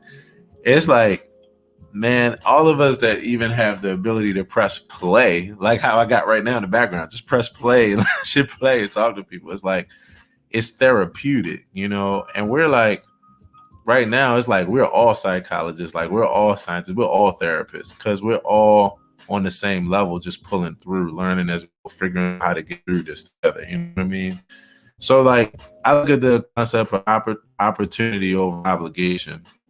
Opportunity over obligation all day. That's probably gonna be a shirt of mine in the future. And all I'm saying, bro, is like, with that, it doesn't matter like if it's, and I'm not saying it is, but just to like touch on everything, whether it's an insecurity thing, whether it's a time, like whatever, bro, it's like, if you just have the ability when you feel like it to press play or just hang out with some music, bro. First of all, I'm there just because, like, yo, it's just chill. But then beyond that, aside from your other life work and other things that you do, is just the ability to bring some smiles to people's faces, the ability to bring some people through, you know what I mean? Just to help. And that's what I'm about. Yeah. And that's definitely 100% what I'm about. If I could feel that energy and get on and transfer that, and we're all feeling good together, then I'm with that. But 100. Once you, especially, and I'll say this as a business owner, right? Because now it transitions into that side. Because once someone says to you, okay, yo, bro, I'm going to pay you, can you do this event for me? Then it becomes a business. They have expectations that they need to be met. And because they're giving out their money. They're going to want a certain level of everything. Right. And me personally, once again, it goes back to I'm not a DJ. Well, what makes you say you're not a DJ? To explain that, if you could tell me what you mean by that. Because I grew up around it. So I've grown up, like, for example, I lived, like, my house is literally 5 minutes from Kid Capri's. Right. I got it. So it was his birthday. So basically, I used to go to those block parties. So basically, let me tell you. DJs are about. So basically, I got you. Now, here's how I'm a fist bump you, brother to brother. Okay. I would define a DJ, I would define a DJ as a person who just has the ability to understand how a mixture of music together can make people feel all right and feel happy and feel joy. And I would define that as a DJ, and then I would define the various types of DJs and the various calibers or the various styles, like how I would define cars. Like, you just got different kind of cars. You know, you want to get in a Mercedes that has this, or you want to jump in a SUV that's rugged and like. But if we define DJ by Kid Capri or a well, first off, like it ain't gonna be shit else. That mother and not only ain't gonna be shit else, ain't nobody gonna transport no goddamn nowhere else on earth. And it'd be like, hey, if you want to get in the car, you gotta go to this one location, drive this one, and then so. And I love that we having this fun, bro. And I thank you for even just having this fun, chopping up this way, because yeah, bro. Okay, here's what I'm saying to you. First off, it only crosses the line of business when you make the decision that like it doesn't cross the line just because somebody else offers, because you ain't never got to do the shit for money. That's the first thing. And it's only business if you make it business. What I would suggest is you never make it about business. You make it about the business of continuing to bring smiles to people's faces just because of the fact, bro, like, by all means and purposes, like, I was the dude in 2002 and 3. Well, let's see. 2002, 3, I became a full-time musician. By the time 5, 6 hit, and then especially 7, I started providing like musical services. And one of the things that I used to do was in my wedding packages, there would be people that didn't have an extra budget for a completely different person that they called a DJ. So who was I? I was the cat that had the laptop that knew music and knew good mixture of music. And here's the thing. Music does the work for itself because you don't even got to know shit. All you got to do is play the shit that brings us the good vibes. And so all I'm saying is I feel you on one level if you limit DJ to one type and one style, but if you expand it to what it really is, which, I mean, not really is, but what it is from the perspective of anybody who understands the power of music and is willing to be like, let's all hang together and listen to something for a while. Yo, Heather Heather was in here. Heather with the Red Cup. We had the most fun at her Vinyl and the Red Cup series on January 18th. And Heather just is a person with a record player and just a bunch of dope ass records. She is like, she's not anybody who is a music enthusiast. And we were in that joint jamming because music does the work for itself. You know what I mean? All we got to do is press play. And I just want to encourage you in that way, bro. Because I also know this. Here's the other side of the coin. Then I'll let it go. The other side of the coin, too, is when you remove the business thing from it, and when we're not talking that conversation, I'm quite sure you have fun just playing music as a music enthusiast. Hell yeah. That's all I'm saying, bro. I'm saying let us have fun with something that brings you fun, and that's it, bro. And for the people that's like, hey, would you DJ this for me, blah, blah, blah, bro, even if you gotta say, like, even if they like are adamant about paying you, and you got to say, all right, I'm just, because I don't want it's about you and your mindset, not about them, because you're the one that's deciding and taking the fun out of it by making it about business. Even if you got to say, okay, cool, but you have a thing set up where the money is, it immediately funnels towards some helping kids with creativity and them coming up, DJing or whatever, or arts. And that's the thing. And you have people Cash App and PayPal that, bro, the level of therapy that you would bring through this time for other people, for yourself, with something that's fun, and while doing something you enjoy doing, bro, it just would be so worth it, bro. That's what I advise you. Take the business out of that shit and make it be about the business of bringing smiles, like how it is for you when you just doing your thing for yourself. Copy.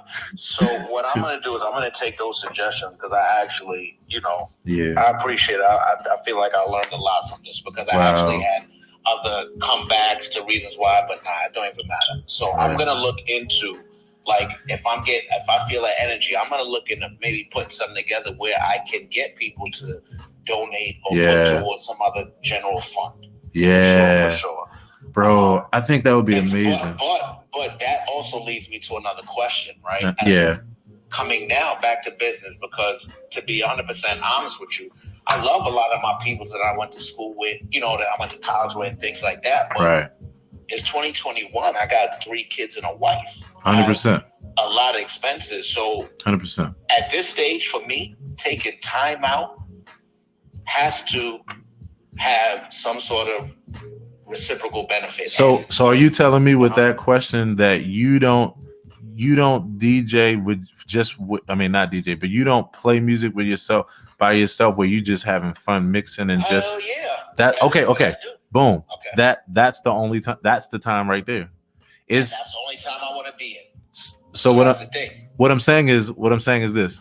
I'm saying take that time and now look at that time as the time that you bring it to the rest of the world, and where we can make donations and all that kind of stuff. What I'm saying is, again, you don't have to. What do you currently do for your full-time living? I'm a digital marketer. Right. So what I'm saying is, keep digital marketing and just make it be where your mixed Fridays or your days where you just do it for yourself, where that's the experience, where you bring it to us, and where this whole thing we just talked about, where it's there. Meaning, like, you see what I'm saying? It doesn't have to. I agree. Yeah, it doesn't have to be more. Because I agree with you. You don't have more time to just be. But like what I was nailing, and you right there with me. I'm talking about your own personal fun time, and we just get the ability to hang out with you and have fun with you, and boom, now all things come together, and now you just keep doing things you have fun at. But now you open up the doors for us to have fun, because it's not about business, which keeps your head in the place of just bringing us good shit, and then all of it's lit, and then your digital marketing agency benefits from it. Because you the digital marketing agency, like DJ, like the dude that we come to just to have the fun experiences with. Woo, let's get it. Much I want to jump in and say here. Go ahead. Jump in. All right. So number one, my full-time job is as a change manager. And I work for corporations doing that. However, my passion has always been 2 things. It's always been writing. So as a former journalist, and it's always been music. Well, I grew, long story short, I'm going to stay short. No problem. And for my fun job, I manage a musician here in Charlotte. Right. And I come with the background in marketing communications and a passion for music. Right. I connected with him because I saw him perform once. And I'm going to compare him to like kind of hidden beach recording kind of musician. Right. He plays saxophone. He plays 3 saxes. Okay. Soprano, alto, and tenor, but he plays it to like Biggie or to Mary J. or hip hop flavor. Right. So I saw him perform, and I was like, "Oh my gosh, this guy is bringing something to this market that no one has ever seen in this market." Right. I can put my passion for music. I want to support this guy. My passion for communications. I want to do some marketing for him because he had none at the time. Right. So I started working for him about 5 years ago. And so he already had a following of about 5,000 regular followers who would show up at his shows throughout Charlotte metro area. But he wanted a larger brand. He wanted to spread up and down the East Coast. So that was why I was brought on board. One of the things that we have done, and I'm going to skip around, but one of the things I advised him, in addition to all the other traditional communications and marketing efforts you would do for artists, is start a nonprofit. Yeah. He's a very Black conscious brother. He always talks about how the art of making music has been lost over, generations. Yes. And how he wants to continue, the push to get music, playing instruments in the face of Black kids. Right. And so part of that was him starting his own nonprofit. And so I'm like, hey, let's, real talk, this is business. So let's find a funnel where you can give back to the community in the ways that you wish, to the kids and the families you want to promote music to, but also a way for you to build your awareness, for you to make some money. Well, so and here's the thing, and I want to just interject right here. I think it's great what you're saying, and I think it's tremendous. The only thing in this moment, though, especially with Brother Shaq, is if it starts to get him in his head where it's more about business and where it's more about transitioning to that. I get you. I'm tracking and I'm transitioning to that conversation. So from the nonprofit, we took music appreciation into some of the schools. Perfect. So I'm saying all that to say, in a COVID environment, or prior to COVID, I would have him going into middle schools and high schools to talk to kids about, hey, it doesn't matter if your passion is music or if you like baking cakes. Yeah. Whatever it is. Mine happened to be music, but if you like baking cakes, do what you need to do for you. Don't wait on someone else to give you an opportunity. Create an opportunity. So those were his messages. How has it been going, Karen? I was just gonna say, so with COVID, he's not been able to go to school. It right. basically built up his awareness of his music among middle school and high schoolers, which guess what? Brought a whole new generation of audiences to listen to his music, which because he had a saxophone, they thought he was playing jazz, but he wasn't. It was hip hop. Number two, it exposed Black kids to a musician doing something, making a living off of it full time that they'd never seen before, other than a rapper. Number three, with COVID, we ended up doing workshops. So he still does workshops that are virtual to kids. Yes. So, and on top of that, when he's, like we were just talking about, listening to his own music, doing his own thing and not thinking about his business, then all of his channels, he just sits in his home, in his kitchen, literally. He may be in his room with his studio equipment, or he may just simply be in his kitchen with his sax. But he's just sitting at the kitchen He's just table, doing what he does. He's just doing what he does, right? Sax, and he goes live and shows it. And he's not there to do a show. That's he's not getting paid for it, but he's building his awareness just doing him. So and here's the thing. In those fun times, Shaq, you should be doing that too. And you will build your audience and your awareness just from you having fun and not even trying to do anything to get any money. And even when it's not about trying to build an audience awareness, because if that brings you like feelings of pressure, like then like literally my deal is like that with what you're saying, Karen, I think is a great thing. And when you also combine that with when it's just about the fact of you opening up the doors so that other people can receive the same therapy that you're receiving, and keeping your head out of spaces, out of anything that closes that down, anything that feels like, because for some of us, what happens is as soon as it starts to become a bigger project, then we don't do it because we're like, I want to really do it right. So what I'm going to do is I'm going to wait until I get this, and I'm going to really do it right. And then it starts to become a big thing again. And then we don't just enter in on just the prime point here, which is just the connection of something you enjoy doing to open up the door so that other people can enjoy it with you, and then let it build from there. Then if it becomes about you wanting to get more awareness and that kind of thing from there, boom, that's the way to do it. If it becomes about turning into a business, boom. If it becomes about these other things. But the point of connection to get you out of your head is to move us far away from a project-based mentality as possible, and just a pure enjoyment of the beauty of music and how, it creating an experience or having fun in your experience and opening up to other people is healing the world. Agreed. 100%. So thank both of you for those points, and just so we're all on the same page. 100%, bro. Just like that. Love the it, benefits I'm with it is when it's becoming the business that I'm not. There you go. Definitely feel you. Yeah. 100%. Brother Shaq, let me just say, man, first of all, I want to appreciate you and thank you, because I don't take it for granted, when it comes to sharing and even giving advice. I'm all for it, but I'm also sensitive to being mindful and respectful to other people's goals and desires, and especially when I'm learning them. So I never like to be assumptive. So I want to say thank you, bro, for that embracing me within that, and for that being something useful to you, brother. I'm fist bumping you all over the place here, bro. Fist that's what we're bumps. here for. That is definitely what we're here for. There's other perspectives you want to put. And you know what? And the thing about this environment too is sometimes you want to talk to people that you don't really know. Right.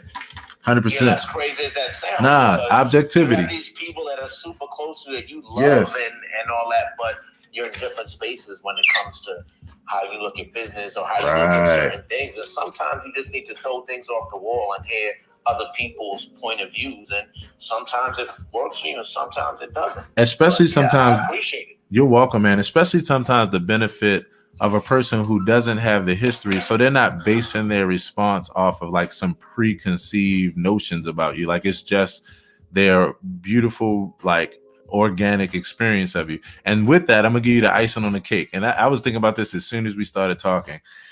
I was like, man, one of my absolute favorite accents to hear is someone from New York, and specifically in this case from Bronx. Like it's a particular kind of like I grew up hearing that around me with having, you know, friends that were from the area and definitely a friend that was from the Bronx.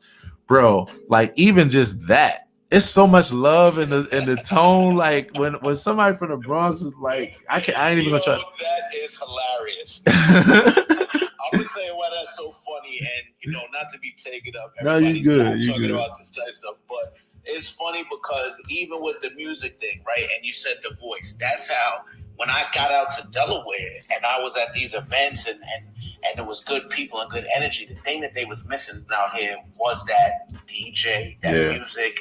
I was used to a person being on the mic and emceeing and hosting. Yeah. And I'm like, yo, that's not happening here. Right. And eventually people's like, yo, can you DJ for us? I'm like, nah, I don't DJ. They're like, all right, well, we'll DJ and you just host the party. Yeah. Just MC. So I was doing that for a while back in all of those black networking happy hour days. That was a whole wave. In the early like 2000s and all that. And so I back then, but that actually transitioned. So we're talking about this whole DJ thing again. So what I am gonna do, and we can get off this topic, I am definitely gonna shoot you an invite in advance when I'm gonna jump on again, so we could all share that energy. Please do, bro. We are so here for it. If you all are here, you know, everybody that's been here, if you're on the stage, you've been not only here for what we've been talking about, but you are so here for the journey of the good brother Shaq and everybody else that's here. Yes, clap it up on the stage. Clap it up, clap it up. And if you'd like to come to the stage, by all means, throw up a wave.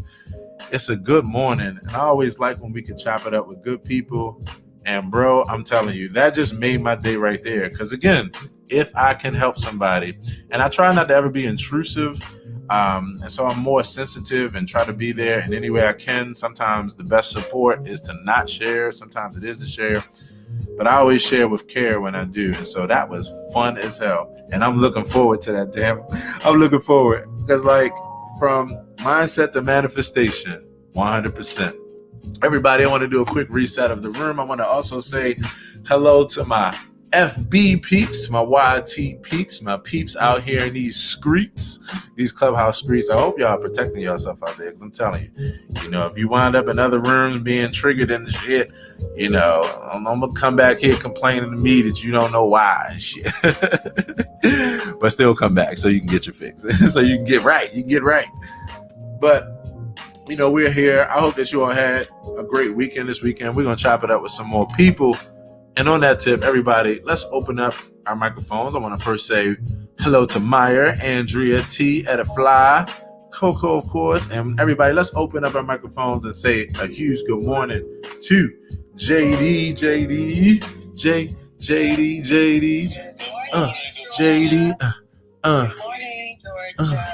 Miss Georgia, aka right, putting it in. Good morning, Miss Georgia. Good morning, guys. Let's get it.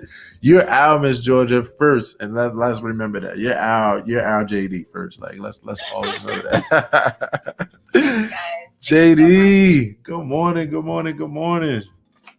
Good morning. How are y'all? Doing well, doing fine. You know, another morning off to great conversations. And yeah, we're here. How are you? I'm okay. I guess I was under the weather this weekend. Oh. Had a slight fever Saturday, so it was getting better, and then Sunday I woke up, I still felt the same.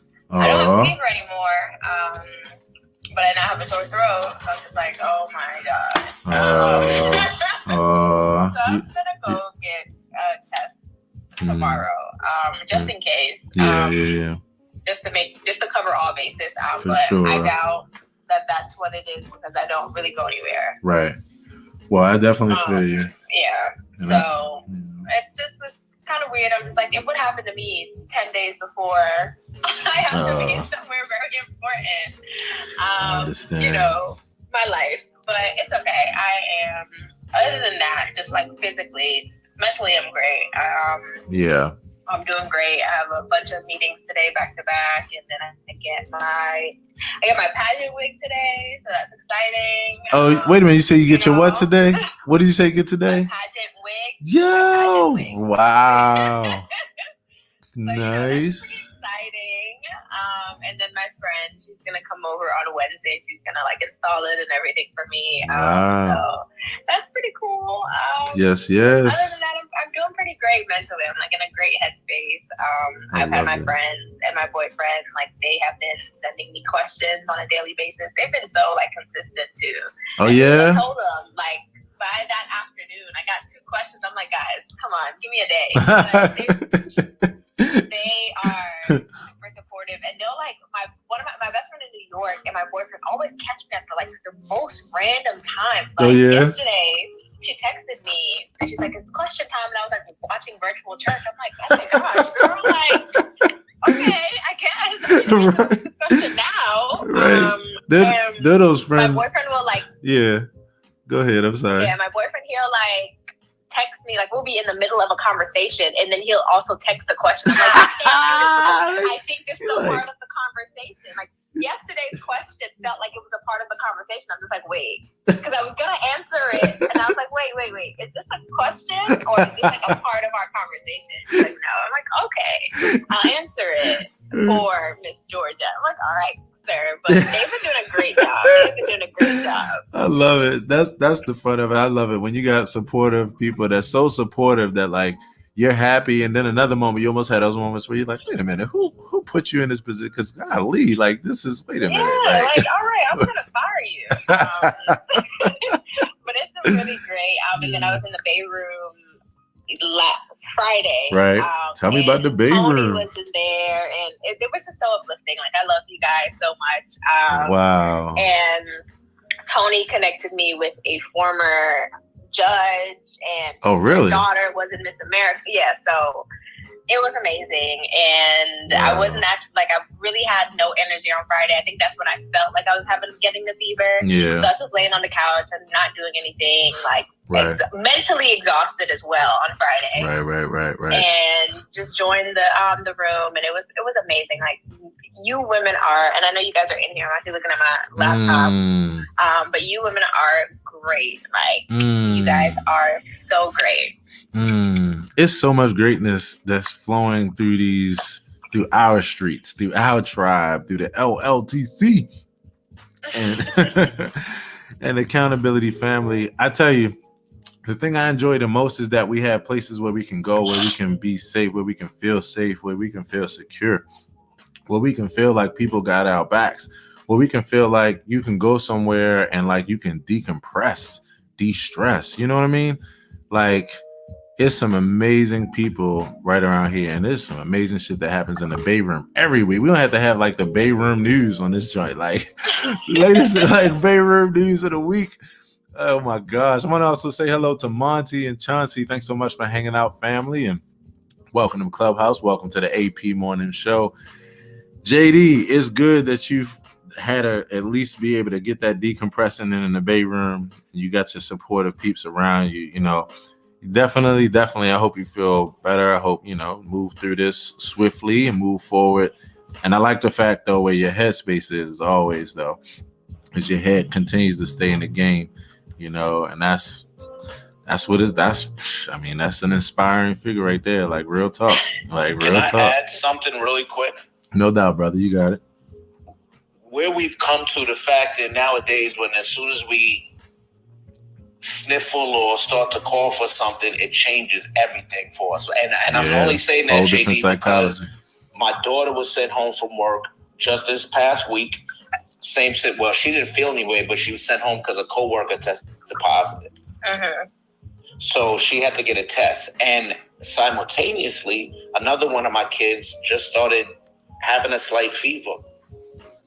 And it changed everything for us, right? So now, just to not take it down, everybody came back negative. But in that little bit of 2-day, 3-day time frame, what it did to us psychologically, our spirits, psychologically, is crazy. Yep. And we just need to, regardless of what it is, we need to understand that we need to, you know, our mind controls our bodies. So 100%. Until they tell us that, yo, this is what's up and this is what you need and whatever. And even sometimes when they tell us that, we still need to keep in mind, yo, like, keep it going. We're going to be good. It's the only way. And I don't like to say the word, and I've been like, this is not it, because I know. My bad for cursing. No, you're fine. But I was like, you know, it's not that, because I know I've been safe. I know, you know, I take safety protocols. I don't really hang out with many people, and people I do hang out with are very safe. They go to the grocery store, go to class, which is at home, and, you know, they don't do much. For sure. So I don't have many interactions, but I'm just like, if it is, it is. I joke around about it, but I really do think that in the beginning of all this last January that I did have it before this was like a bigger thing. That was so sad. Even my job normally never sends people home from work, my old job, but they were like, yeah, you need to go home because you're sick. Yeah. You know, there's a number of people. It was like, yeah, there's a number of people, you know, that I've heard, you know, saying those same things, you know, and it really goes deep and wide. So I definitely understand that. I appreciate definitely the headspace that you're in, and you know where to come to stay in that headspace because you know where you got your fams. So as always, definitely wanted you to have an amazing day today on purpose, and it's always good to hang out with you, JD. Always good. Thank you all so much. Yes. Everybody, let's open up your microphones and let's affirm JD on an amazing day today on purpose. Before you do that, I just want to say, JD, I am hearing you speak, and I am hearing the difference already in your tone and the way that you are completing your sentences. And I mean, everything that we worked on, I'm hearing the difference now, girl. I'm proud of you. Oh, thank you. Let's go. Let's go. Don't ask those questions at the end of each sentence. Don't do it. Down and you're using your chest. You're using your diaphragm, and you're taking your time. I'm hearing the confidence. How do you feel? I feel great. I think the questions that I've been getting throughout the week have really helped me. It's just those random moments, because you never, like I told you guys, I never know when somebody can send a question right now, and I have to stop this and like make a video. But having them send questions has really helped me to get ready and to go back to what we work on, Coco, with my tone and how confident I am, and it's been working, and it's all been working, and I love it. Thank you so much. Woo, y'all better get it. Oh, okay. Can I put you on the spot? Aaron, do you mind if I put her on the spot right now? Okay, coach, go ahead, coach. I mean, I only because the coach is in the building. Let the coach. Okay. Only if she agrees. Do you agree to be put on the spot, JD? I do. I actually have 10 minutes. I have a meeting at 10. So I have 10 minutes. So. All right, boom. It's only going to take 30 seconds. Introduce yourself. Oh God, the hardest question ever. The full intro, or like the one we've been working on? The one we've been working on. Oh, okay. Oh, whew. That's easy. Hello, everyone. I am JD Gordon. Oh, dang. Why did I forget where I was from? Oh, my gosh. It's all good. It's because I put you on the spot. Exactly. You always put me on the spot. Okay. I was in my head again. So here's the. Yeah, we want to work on the nerves. That's why I did it, sweetheart. You're good.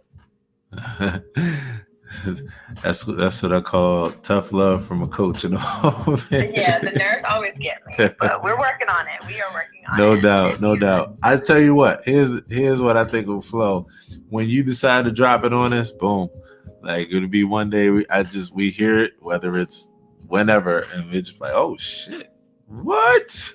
And just like, don't even set us up. Don't even tell us you're gonna do it. Just hit us with it. Exactly. Because my ears is like a boom. I'm like, what just happened? Did you just shake this whole room?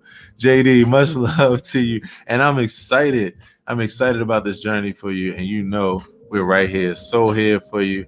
Much love to you today, JD. On an amazing day. Thank you. Yes. Yeah, she's great. She got it. You know, I get that. You know, we don't want to. We're family here, and you want to give her a safe space. And I'm sorry, AA Ron, for Bogart in your room, but I believe in this young woman so much, and I know that she can do anything that she puts her mind to. And so, you know, the pageant puts them on the spot and tries to tries to trip people up, and I just really appreciate her, and I really want her to use a safe space where we love on her to try. Yes, this is a safe space for her to make all the mistakes that she can make, so she doesn't do that she doesn't make a mistake on the stage. So that's why I did it, and I know that it seems like, you know. Oh no, you good, Coco.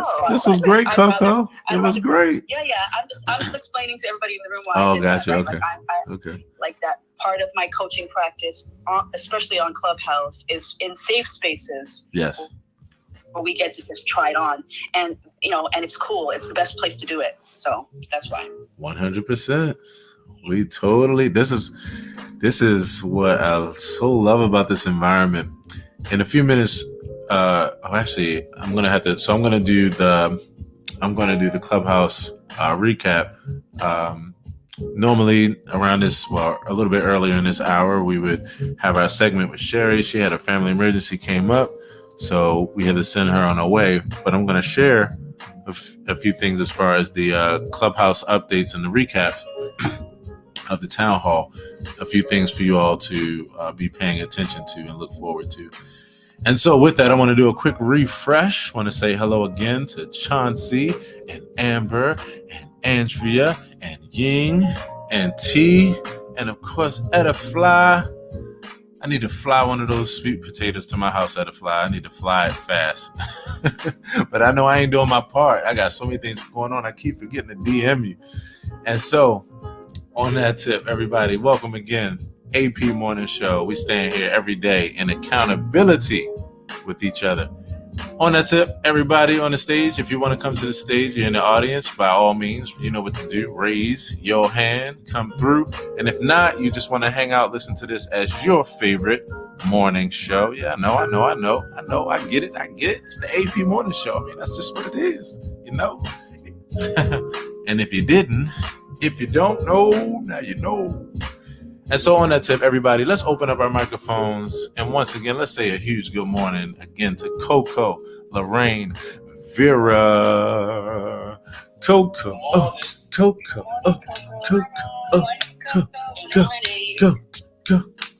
Coco.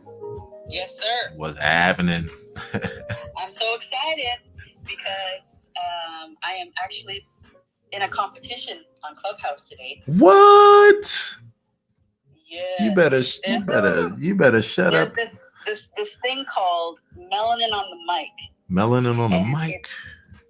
It's like if The Voice was for speakers versus singers. They're putting on this show to highlight the best of the best speakers and to, you know, promote motivational speaking. And so I put an application on the weekend telling my story. Why should you be chosen to be melanin on the mic? They accepted it. And so today at 1 p.m. Eastern Standard Time, I have to share my speech in 60 seconds. Wow. Wow. So, yeah, I've been up last night and this morning practicing it. And it is a minute, at least for my timer. And Right. I'm excited. Okay, so knowing what I know about you, knowing exactly who I'm speaking to, Does that make that easy for you, or like not so easy? Well, I've never actually tried to share my story in a minute. Okay. So it was a beautiful challenge. And I'm really excited that I was able to take, all of the strategies that I use in my style formula and just apply it and make sure that every single word counts. Right. That I'm flowing, that using my pace and my tone and my, to express what I'm trying to say, and right. about all the ands and buts and therefores and how-tos and so what's and I got you, right? So, yeah, so what's and so why's, and yeah, the ins and outs. Yeah, I'm excited about it. So that's cool. You said what was the name again? Melody, what was it? Melanin on the mic. Melanin on the mic at 1 p.m. Melanin on the mic. Okay. So I'm trying to figure out, I guess, are you this is one of those, like, in future Clubhouse updates, we won't have to have this conversation because it'll just be much more simple. But are you co-moderating where, like, we'll get a notification, or like how should we? No, I'm just gonna be in the room. All right, so just look out. We'll look out for it in the hallway. Okay. Yeah, I'm gonna be in the room and then they'll give me 1 minute to speak. Got it. Could you, if possible, do me one favor, and possibly us one favor? Do you have the link to the event? Like, have they already shared the link with you? I think so. Okay. If it's possible, not that you have to do this, but if it's possible, could you share this on your Facebook page today so that we can all be able to go to it and have a direct link, so that way we won't have to search through the hallway for it or try to, we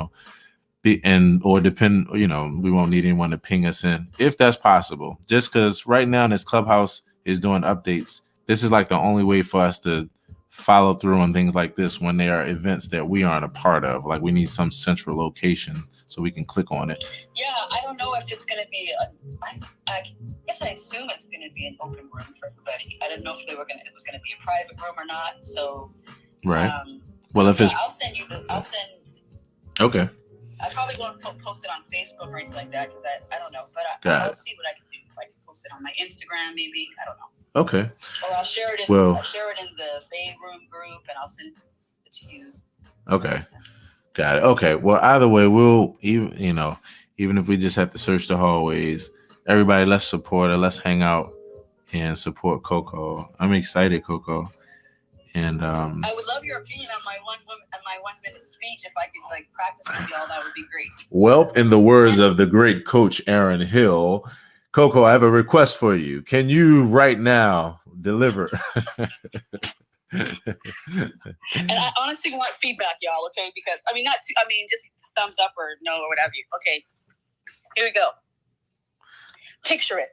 I was a teenage mother and a high school dropout, hired by the school board to inspire students to make positive choices. I had no idea that would be the beginning of my 30-year award-winning speaking career. My pain instantaneously transformed into power. I had found my purpose. The mic became my saving grace, and the stage became a beautiful healing place. My broken heart transformed into a stained glass window, lighting the way to freedom. Whenever we share our truth and the lessons we learned, our mistakes become masterpieces in the making, and the messes we used to be ashamed of become messages of hope and healing. It would be my honor to share on the stage with those individuals who get chosen today my message of hope as I continue my mission to inspire my fellow survivors to not just survive, but thrive by design. Together, we can speak our pain into power on purpose. Let's go. Wow. Like, if I hit my mute button as many times as I want to, the phone that I'm going to need immediately from my insurance company, the claim that would have to put in, the fact that this will be the end of my experience as far as my phone's experience is why I'm not going to hit my mute button. But God damn, that was amazing. Coco, that was crazy.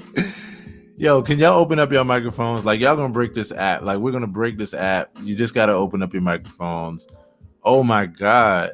LT, Karen, Maria, JD. Am I the only one screaming over here? What the fuck?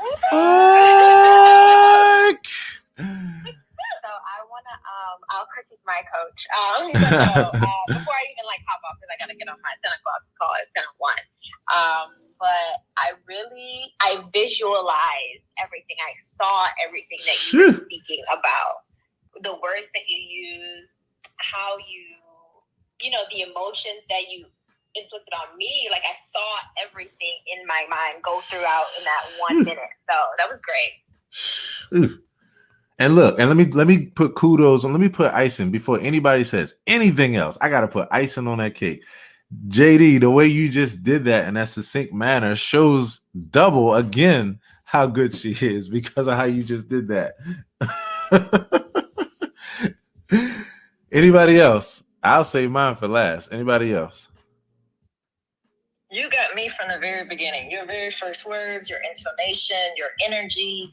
And then I moved from energy filled to the empathic part, the empathy of feeling what you were saying and my own, how it resonated with me. And even if I was a person who your message may not have directly resonated with, your energy, your tonation, your excitement for being there, you just pull me in to want to know more, regardless of whether I can connect with your story or not. So I love that. You pulled me in. Regardless of whether I could actually relate or not, you pulled me in. I could connect. Delia. I got to listen to Coco transforming working at work in someone's life yesterday during a meeting, and I got to listen to her, make the young woman laugh and rethink her life and how she tells her story and feel like a lot of questions that she's had for herself are now clear. So I really got to enjoy the genius. The first time I entered that room, I was a little late, and so I missed that genius. So it was really nice to just witness it. Wow. So it was really beautiful. Wow. Okay, y'all, I didn't expect you to make me cry. Maria, I just wanted to make sure it was Maria, would you like to share? I'm still having goosebumps. Like, I'm still like, wow. So the way that you put so much into 1 minute was just profound. Yeah. And just the power and the energy behind it. It's very moving. You moved, touched, and inspired me. I'm currently doing different things and also learning how to be more focused in my speaking and all of that. And wow, like that was just an amazing model of sharp, focused, clear, intentional speaking. Wow. Well, thank you. Coco, use those words if I can, Maria. All right, Coco, I gotta mute your mic, Coco. I gotta mute your mic. LT, you there? LT, you got anything? I don't even have to say anything. She already knows. That's all I'm gonna say. Go ahead and do the damn thing. Nobody playing in these streets. Go ahead and open up your mouth and let the words come out, as A.A. would say. Listen, she already know. So yeah, you know. Okay. What you want me to say? That you don't know? You do know. Every stage that you in is gonna be like that. And in the words of Biggie, if you don't know, now you know. Okay. So, Coco, don't you say a word. Go ahead, Coco. I'm messing with you. She said, "Oh, well, thank you." Thank you, guys. No, I appreciate it because here's the thing. Wait. No. Wait. I gotta give you my flowers. Nope. Before you, I know you already did. No, I didn't either. I didn't say a goddamn word. I opened up everybody else's money. I'll keep it quick. I'm still coming back to this experience from in words of Maria, and in how I think it was Leah also said it.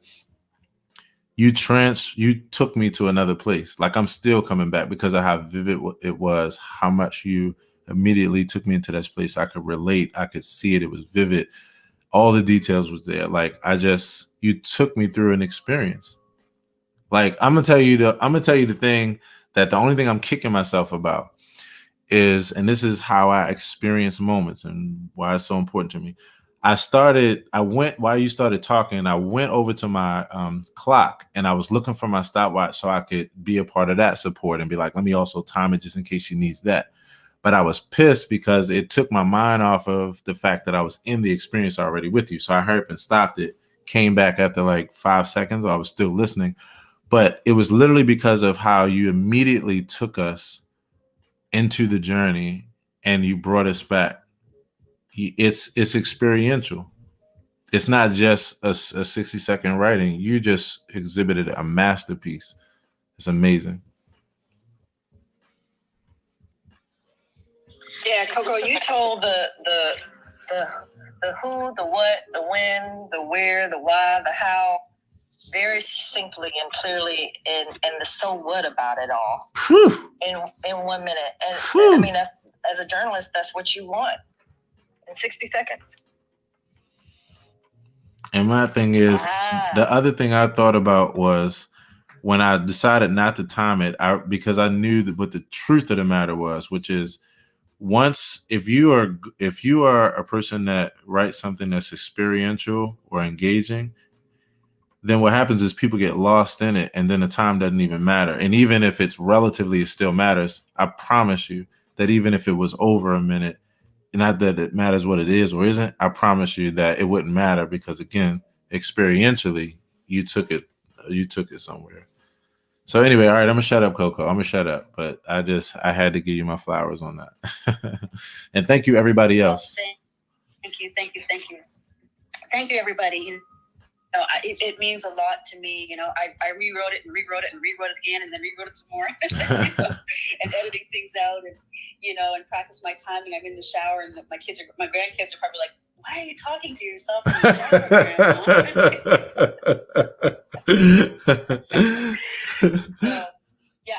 I am very happy with it. I just wanted to practice my flow with with the ears of y'all. I trust y'all. You all are all amazing people. And so, I didn't hear anybody say that I went too fast, or that, things were kind of too rhymey, or, because, as speakers, we have to be very careful with the way that we speak. I never want to come across as, one of those individuals who is just saying something for saying something. So the feedback I got was exactly what I was trying to get. Yes. So thank you. I'm loving, and I'm gonna go hide in my blankets now. People don't know this, but sometimes I get shy. Even though I'm like, you don't get shy. Like, yes, I do. So I'm gonna go into the covers for a second and close my eyes. Good night now. Good night. This is why I tell everybody I'm the same way. That's why I can relate. This is when people don't believe I'm an introvert, because I'm the same way. Like even if I deserve the light to shine, even if it is something that's cool that I'm doing, I'm still shy about it. Like, I still get to a point where I'm like, oh my gosh, it's too much attention. So it's amazing. And I'll tell you one last thing I want to say, which is related to everything in life, but we can relate it to this moment within the context of this moment. When you relax in to being yourself, and you focus on that being the thing that's most important, everything else falls in alignment. And so that's the reason why your flow, Coco, was just felt natural to us, because you were just being yourself and still being mindful, but we could feel you in it. Kudos to you. Kudos. And 1 p.m., I will be looking out. I'll be trying to get to that room, so that I can just be there to support, and everyone else here too. Yes. And everybody, we're at 10:11. got about 20 more minutes to go, and definitely everyone we want to be able to say good morning to. So I want to come back to and Auntie G. Hey, Auntie G. How are you today? Miss you, Auntie G. Can't wait to hear your voice again. What's up to T, my friend? And what I want to know is, what it be, LT? LT, what it be? Hey, man, what it be? What's going on, LT? Good morning. Good morning. Good morning. Love rising, everybody. Love rising. Love rising. Love is rising. How is love rising today for you, LT? Love rising gonna be extra perfect when I get in the shower. Right. I'm just trying to hold on so I can talk to y'all. While y'all be talking, man, I'm doing my yoga. I just added my Tybo to it. You said you added your what to it? Tybo. Your Tybo, nice. Do about 8 or 10 minutes. You get your Billy Blanks on, huh? Your Billy Blanks. Yeah. Okay. You know what I'm saying? I'm about to type to the right. You feel me? Where is Billy Blanks, yo? Is he still with us? Is he still around? What'd you say? From YouTube, right, and any other place that he laid his foundation. He don't have to really sell anything anymore, I love that. The views will get you a check from YouTube. So that's why I go to YouTube University. I love it. Yeah. That's what I've been doing after going to bed at 2 a.m. this morning and jumping back up at 5. Right. I feel you. I was right behind you. I had a late one too myself. You was not behind me, man. You got in the bed. Shut up. That's fine. And you have your morning joke of the day. She's like, ain't no way in the damn world you behind me when you 3 hours ahead of me. God damn it. Yeah, what are you talking about? Not in here. Yeah. I was just up, man. I wanted to record some more reels and really got clear. I got a nice calendar flow going. Nice. I did some recordings yesterday and just all that stuff, man. Just had to get my house back into a space that is in sync with me. And so took me about all of Saturday to do that. Actually, that was the weekend flow. G.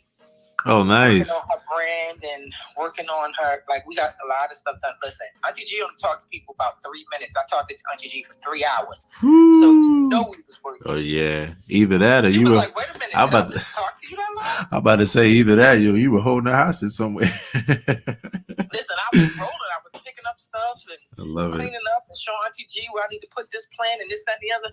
And we talking about plans. We talk about business. Talk about plans. Talk about cooking. Talk about bread. Just going back and forth. But, wow, just really enjoy our time together.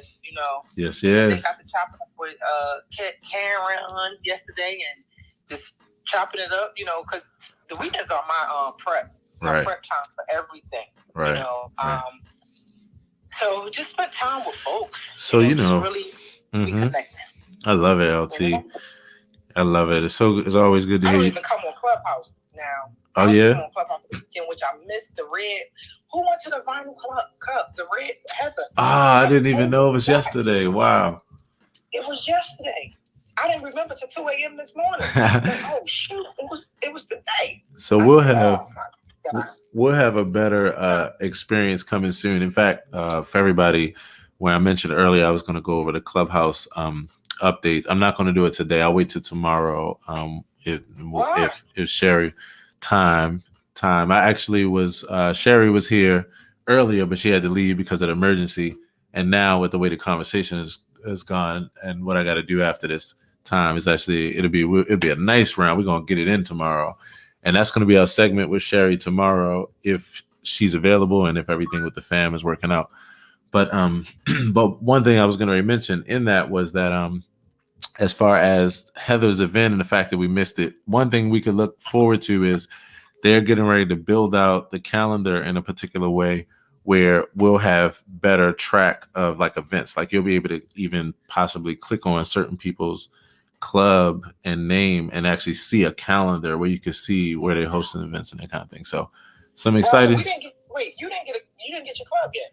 That's what I'm looking at the moment. Yeah, no, right now they apologize about the fact that right now it's like they said, it's a moving target right now. And they said that they're excited because of the fact that what they're going to be building soon is no approval process. It'll literally just be where you just, as soon as you come in the Clubhouse, it's just one of the options. You just go ahead and create your club, blah, blah, blah. So they're excited. They're like, this is the greatest thing. I don't know if I like that though, Well, here's the thing. You never have to go to a club you never want to be in. You'll never see anyone you don't want to see because they're gonna make it be where you can. It'll be basically like your ability to cultivate your own experience. Because they said like one of the main things they know we're missing, that they're like, this is an intuitive thing that we're excited about building, is many people use clubs to build like webs, like networks. It's the reason why I started with the Clubhouse Accountability Academy,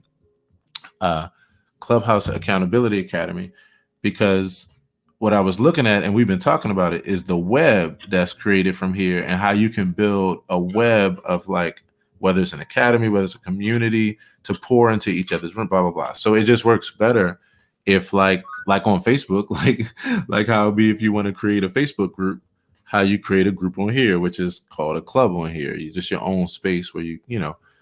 So anyway, I know there's many different emotions around it, but the main point is that it'll be better so we don't have to do an approval process as far as just waiting on somebody to give us a damn title at the top where we can host stuff in a more organized way. You feel me? So I feel you to some degree. You know, one thing that I love about this app is that the exclusivity and the way that they're structuring things. I know it's still in beta and things like that, but I love the way that it's taken on, like, you know, different pages. And so this would make it more exclusive.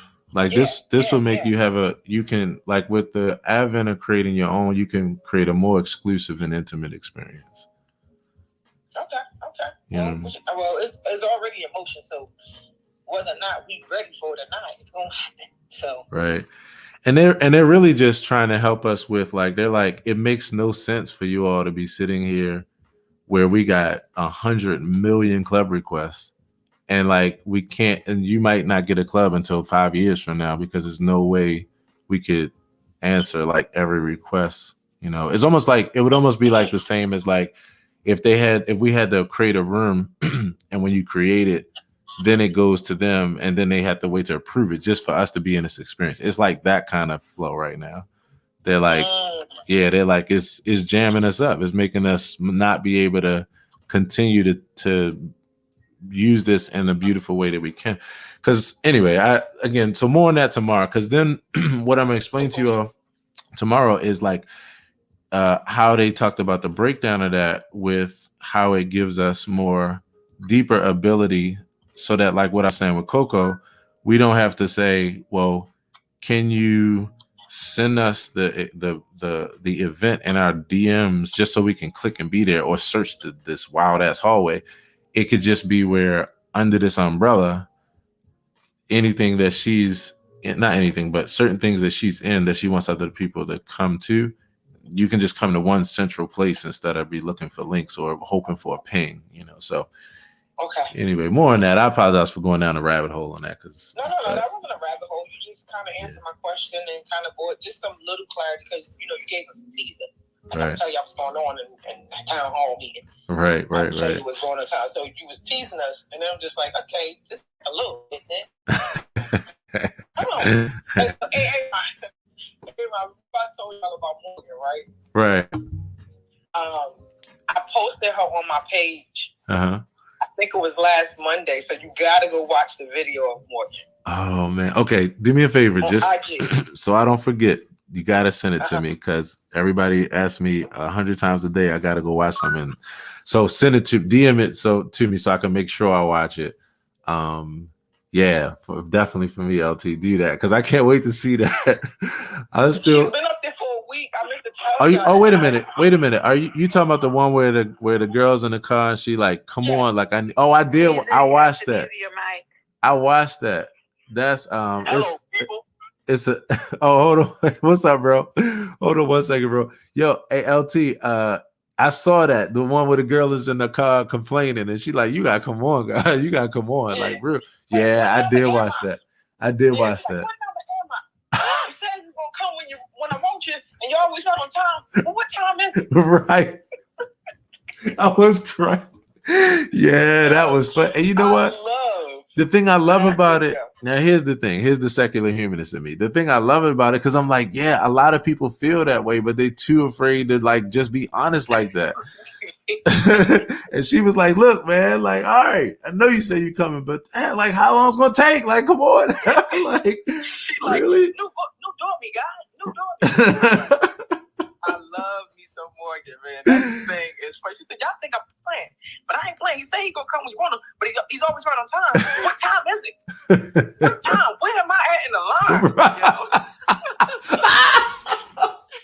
Listen, that is a prayer within itself. Right, right. You know, some people think that you gotta go and be all,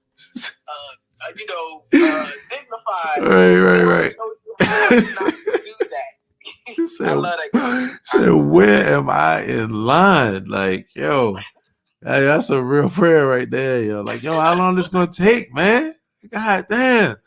Oh man, that's some funny After shit. we get off of this app, I'm definitely going to turn it back on because I love to look for things to laugh to in the morning. You know what I mean? So sometimes when folks come in the room with us, when we start playing around, it just kind of helps to raise our vibration. You know what I mean? Because we do be wanting to be accountable for some things, but at the same time, we have a lot of fun in this room. So and that's accountability too. It's literally where every ingredient, whether we're laughing our asses off or whether we're crying with each other, it's all actually accountability. Like, I am literally here to be accountable to you laughing every day in some form, because laughter defragments stress in your body immediately. So I'm literally holding you accountable to laugh today and to cut up and act a fool.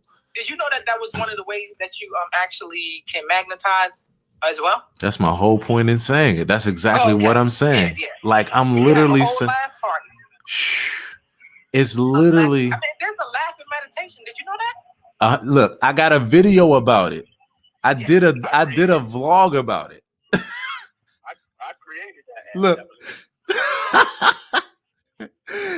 Y'all, let me introduce y'all to my cousin, Caesar Bell.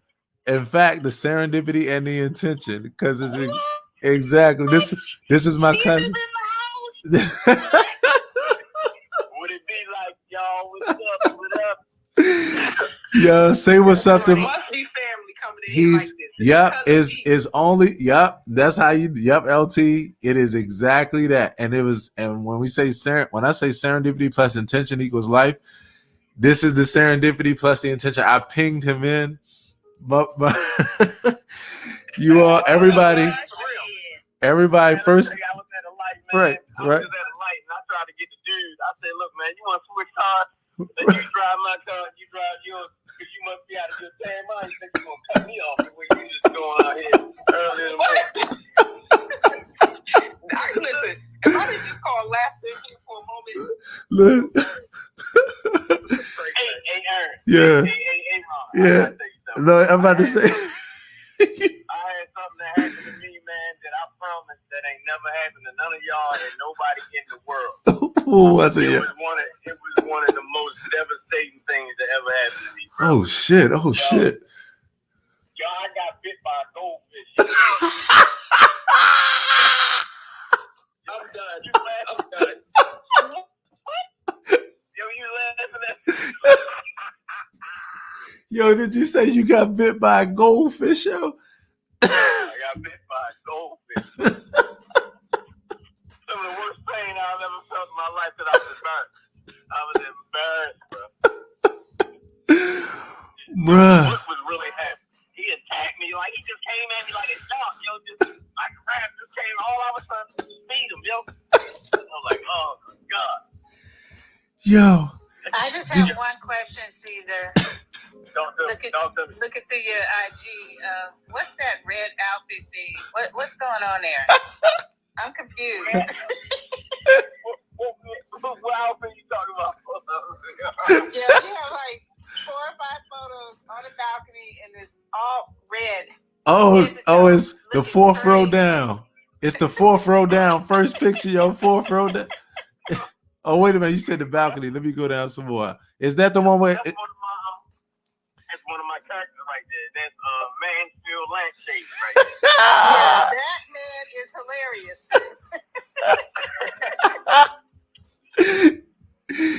Yo. Yeah, yo. I'm actually on my way to shoot a skit right now. Uh-huh. A skit this morning that I'll be uploading later on, after we do the editing. But fuck a skit, bruh. Your ass got bit by a goldfish trying to feed him, bro. What the like that motherfucker attacked me like a gremlin, yo. Oh, yo, hey, yo. Crazy, man. First of all, yo, who does he think he is or she? Like, what's going on here, yo? Second of all, yo, has this fish not heard the don't bite the hand that feeds you? Like, what the fuck is going on, bro? They don't care about our rules. The fish don't care about our rules. That's sharks, okay? Has any of y'all ever been bit by a goldfish? Just right now. I would say that's a no for me. That's right. That's like one of the ones you can't even clap it up. It's like you just slide in the shit like, yo, goddamn. So we don't, bruh. Oh my God, yeah. I want to know where you were when you were trying to feed the goldfish, and how big was the goldfish, and what were you feeding it? Like, okay, so the location was my bedroom. I have a 75-gallon tank in my bedroom. I'm an aquatic guy. I love the fish. The fish could actually fit in the palm of my hand, and just a vicious ass goldfish. I don't understand what I did that was wrong. Right. It's the same food that I've been feeding. Right. I don't get it, man. I don't get it. I was thinking about calling a vet or somebody. I was trying to figure out, do I need to get a shot or something? I don't even know. He said, I was trying to figure out what I did wrong. I'm sorry. Right. Like, how do you threaten a goldfish? Like, because they normally run away from you anyway. I don't care how you get close to the tank, they gone. But I mean, they know I'm dropping them flakes down there, and this dude just like, yo, I'm gonna bite you today, bro. He's probably in the tank saying "Gold lives matter." Gold lives matter. Probably. Oh my God, or yeah. I might have the first goldfish that got cold. My fish might have COVID, yo. Like flat out, man. Yo, he just pissed, yo. Oh my God, yo. I got a comedy show on Valentine's Day. It's a day show. It's from 3 to 5. 3 to 5 is in like 3 to 5, as in like 2 plus 1, or as in 2 plus 1 to 4 minus, the 6 minus 1. Like, add the 6, bring down the 4. Plus the 3 on top of the 7. No, right. It ain't none of that. 3 p.m. to 5. Is it on Clubhouse or IG or where? It's on my Facebook. It's on my Instagram. I'm so social media illiterate, man. This is crazy. Hey, bro, what? We on Clubhouse, ain't I think. When you said you pinged me, I was just like, no, you did. I ain't even around. You could have put your hands on me.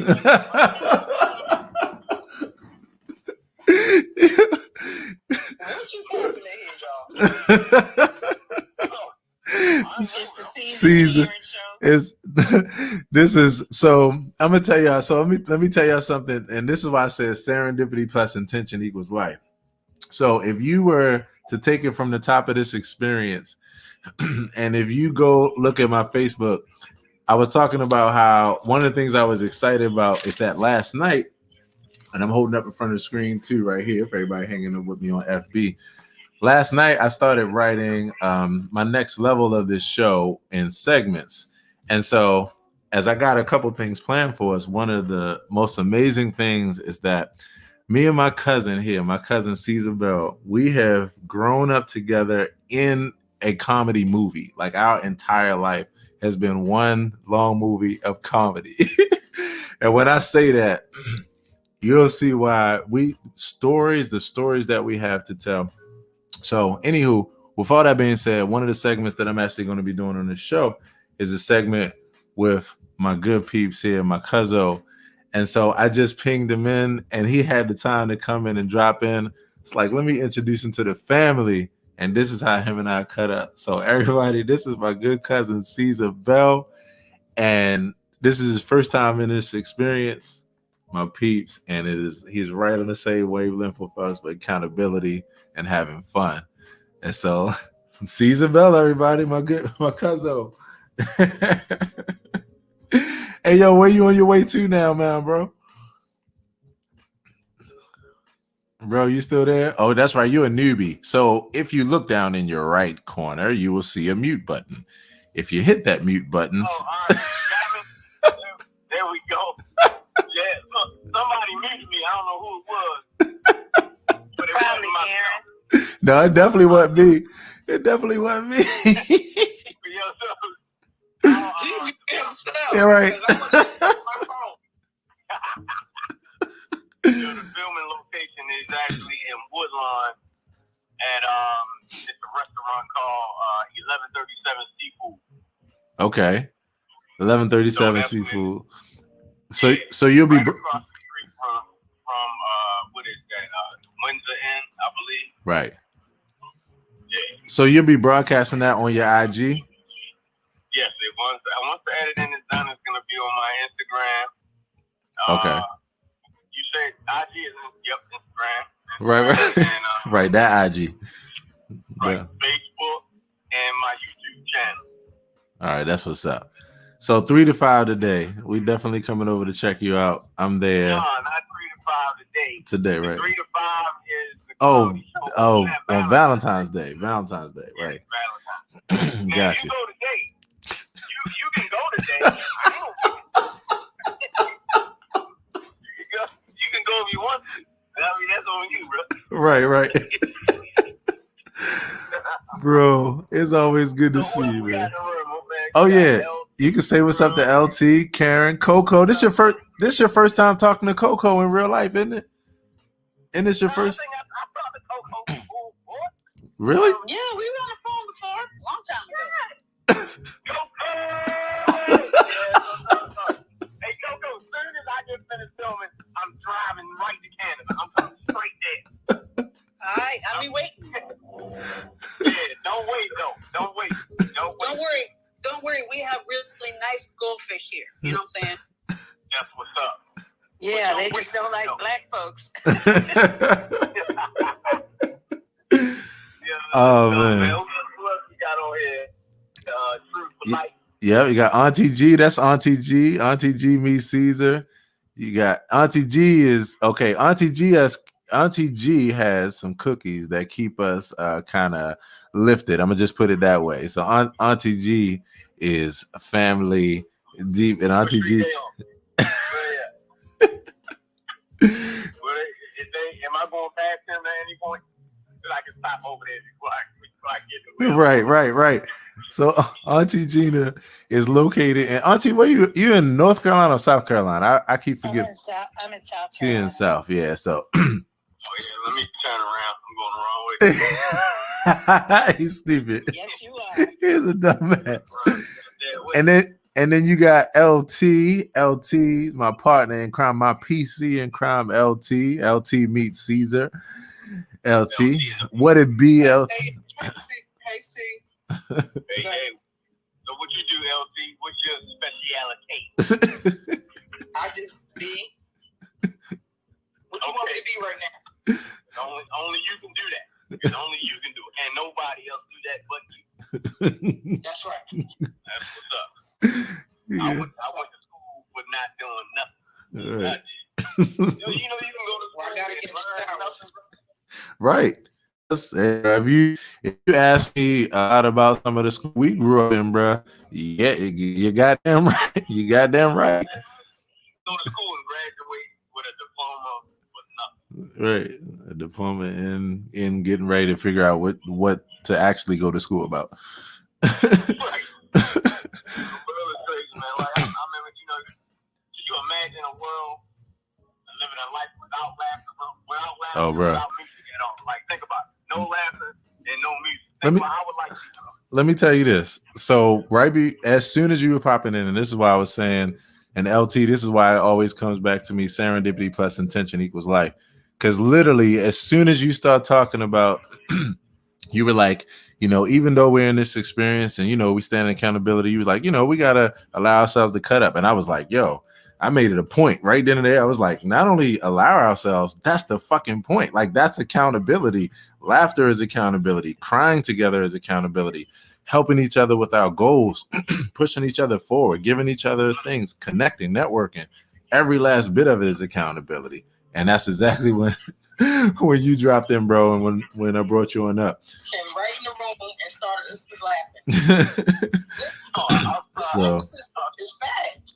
laughing. So my point is, I'm glad, again, this moment is exactly the one we created, manifested. And everybody, again, I wanted to introduce you to my cousin, as we call each other, cousin blood, Fugazi. Fugazi. I follow Caesar because he's hilarious. He's hilarious. Yeah. Thank you, baby. I appreciate that. Follow me back. Yeah, I'm damn sure gonna do it as soon as I can use my other arm. I'm holding on to this gun in one hand. Yeah, just drive safe. Yeah, don't do that. Drive safe. Yeah.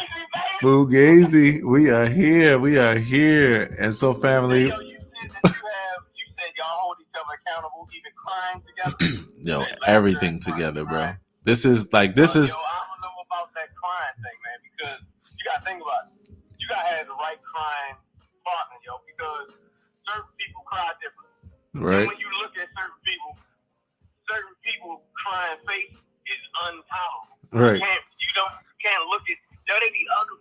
Like, really, you gotta have somebody that has the right crying face, like right. when y'all can tolerate each other crying face. Looks. I need some people they crying about a real sad situation. Right. And you see that crying face, you be like, damn, I feel more bad about your face than the fact that you just love You a fool, bro. Look, I'm gonna tell you what we're gonna do. In fact, on that tip, and what I have here, once I chop it up with you, bro, I'm gonna hit you. In fact, we're holla right after this experience, and in our next segment here, that's what we're gonna talk about, bro. Crying faces, bro. So, on that tip, everybody, I want to introduce you once again. This is my cousin Caesar Bell. Caesar, this is the Accountability Family. Everybody, let's open up our microphones. And one more time, let's say good morning and affirm Caesar on an amazing, amazing day today. Yes, cousin. Oh no, bro. This is what it is. This is only reason why. Thank you for adding joy. That's Thank it. you for adding joy. And the only reason why I allow it is when it's flow. And by the way, one thing I'll tell you as far as this room, even when we say good morning or affirm you on an amazing day, it's not saying you got to leave. Actually, it's to touch base with everybody. So by all means, bro, hang around. We will be closing this room soon, and I'm glad that I allowed the flow in this way. And yeah, bro. Can we get everybody to say Fugazi one time? Everybody. They got. We got Fugazi. We got to teach them what Fugazi is, bro. Hey, bro, I'll holler at you in a few, bro. Yeah. Did he just make us say like amen? That's how amen is the Fugazi. We gotta teach y'all about the whole Fugazi. Right. Can I get everybody to say Fugazi? Yeah. Exactly. Look, I didn't know what the hell it meant, so I didn't say it. My brother-in-law said that all the time. Oh, he does? Oh, yeah. See, that's what I love about this. Because we got so many people. Yo, this is fun times, peeps. Oh, my God, fun times. Bro, I'll holler at you in a sec, man. Love you, man. All right, man. Yeah, no doubt, fam. Yes, fam. Yes, fam. So glad y'all got a chance to meet my cousin. Serendipity plus intention equals flow. And I just wrote up this segmented list. You all will see it. You all will feel it. You'll feel the vibe. I'm bringing so many other new things to this experience. I'm going to be interviewing people about their businesses. We got the self-care spotlight happening earlier in the show. I'm actually going to be doing a music feature Fridays deal on here. Like, getting ready to take the AP Morning Show next level. So speaking of next levels, once again, I want to say, hey, Auntie G, how you doing today, Auntie G? I want to say hello to you and Delia. What's up? Delia, you had your coffee? What? Okay. Did you have your coffee and your cookie or just coffee? Just coffee. Okay. I'm about to say. I have not partaken of the cookage yet. Of the cookage. The cookage. I love it. Yes. That's gonna be my new line. When, like, before I get out, I'll be like, I have not partookage of the cookage. As always, RTG. Amber Delia. Good morning. How you? Chameleon too in the bottom. Yes. And Chameleon and T. Good morning. If y'all want to come up, y'all know what to do. Delia, what's happening? How you doing? I'm good. I was really feeling the pageant moment with JD. Yes. I have to speak at a meeting today. Yes. Okay. Like, okay, let me take some notes. Let me catch these vibes. Yes. Oh man. And then on a philosophical point, I was really feeling how, I was thinking like life is a pageant, how she's going to walk on stage and just show herself before everyone, and how so often we're doing all these amazing feats of splendiferousness all by ourselves. Right. In front of mirrors, how the birds might drop from the sky just to be on some swag-ish for no apparent reason, and how she's going to take it to the stage, and how we all have to just take it to the stage. Did you just like literally drop bars while you taught us how, like, what's about to happen? You're so poetic. Oh my gosh, that was dope.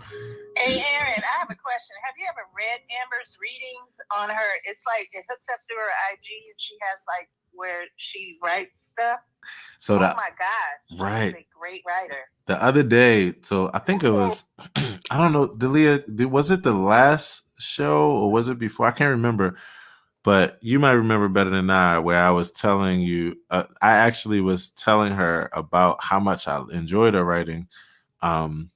And as I was, the one I was reflecting on at that point was the medium writing that she did. OMG. Yes. No, I wasn't clear. Did you read the short story or the quantum physics opinion thing? Oh no, I read the story. The quantum. It was about the lady who is herself. Okay. Yeah. Oh my gosh. Yeah, I read the longest one probably, but I loved it. Yes. Thank you so much. Yeah, it was so amazing. And I read the one where you basically were talking about like your thoughts about the world and about the universe. Like it was a macro kind of writing. Which one was that one, Delia? That was Black Girl Manifest. I believe so, it started off angry, but then I became less angry and wrote something better. I'm glad I didn't write some angry rant because someone said something in one of the rooms that kind of I disagreed with. I got you. This is socially irresponsible. Don't be telling these kids this. But, I took it to a more positive vantage point, and I think that probably resonated with you and people like you who were, right. Who were more optimistic. Right, 100%. Yeah, your choice of words, again, being someone who started off with poetry and then got into lyricism and, rap and then songwriting, like I can really appreciate someone who's able to paint things in a vivid way and use metaphor and use creative language and rhyme and color, and this is why I appreciate people like yourself, people like Coco, who, people like LT, like, because I can identify, Chameleon, the way that Chameleon talks, very poetic, very elegant, we just, all of us are just poetic like that, So I just appreciate it. And this is the kind of people you attract. You attract likes. So yeah, 100%. Keep doing what you're doing, Dalia. Like I'm so enjoying that journey. Thank you so much. Thank you for taking the time and affirming me, all of you. So yeah. Telling you, we the fam. And so yes, fam, as we round out this time, it is about 10:45. I'm looking forward to that. I'm getting my hair did today. Looking forward to getting the hair did. Oh my gosh. Okay, so here's a nice outro for you. So right now, 12 o'clock, I have a 12 o'clock appointment. It's my first, excuse me. It's my first appointment, my first hair appointment in months. Long overdue. And so the way that I come to that point is by something that deals with something we talk about here every day. So I always say you don't need anyone in your life who doesn't fully accept you for who you are. Anyone. And that's the process of accepting yourself on another level. You know, we talk about it in so many different ways every day here, what it means to accept yourself unconditionally. Accept yourself first, and it be the most important thing. So in that, one of the things that happened to me is I had a lifelong, I say it would have been a lifelong friend, and have been friends for at least 18 years now, who was also my loctician, who decided she, like on the drop of a dime, she would have nothing else to do with me. Nothing else, because on the dime, when she realized that my religious views didn't match her religious views, or I didn't believe the same things that she believed. And she decided, well, that was immediately that day, the end of our friendship. And we were the deepest of friends. She hasn't spoken to me since, won't, and, the rest is history. The thing about it for me is, while it's always unfortunate where you lose someone that you love, whether they're transition or whether they're still here with you, which sometimes is even more tough, where they're right there, but you still don't have access to them. In the midst of that, it's always something that I'm take as gratefulness when I don't feel sad or upset or anything about it, because of really knowing it's actually a positive thing. Because of knowing that anybody who's in your life who, when you're living, striving, continuing to be a positive person, a person filled with love and all those kind of things, and they decide they'll have nothing to do with you, or they decide that like they don't accept you as you don't need them anyway. You can gratefully wish them off on their journey, because it's actually a beautiful thing. It means that the people that do accept you, accept you for you. And then if that thing that you were cause a person to walk away from you, that means the people that are for you are deeper and closer to you. They appreciate you more. And so that's one of those things where it's been a beautiful, fun, like life journey with that. And being able to say, I appreciate the time that we shared together. I sent her on our way to her, to continue to live a great life. And I continue to move on and be excited that means the people that are with me and that I attract are really, really my people, actually. So today's a special day because, of course, as you know, getting your hair done is always something personal. You don't just have anybody in your hair. So this will be my first time after the last 16 years developing a different relationship with someone else and finding trust and these kind of things. So, I'm venturing out today. I'm going back to my old shop, to where I used to be, and we'll see how it goes, but and the journey continues.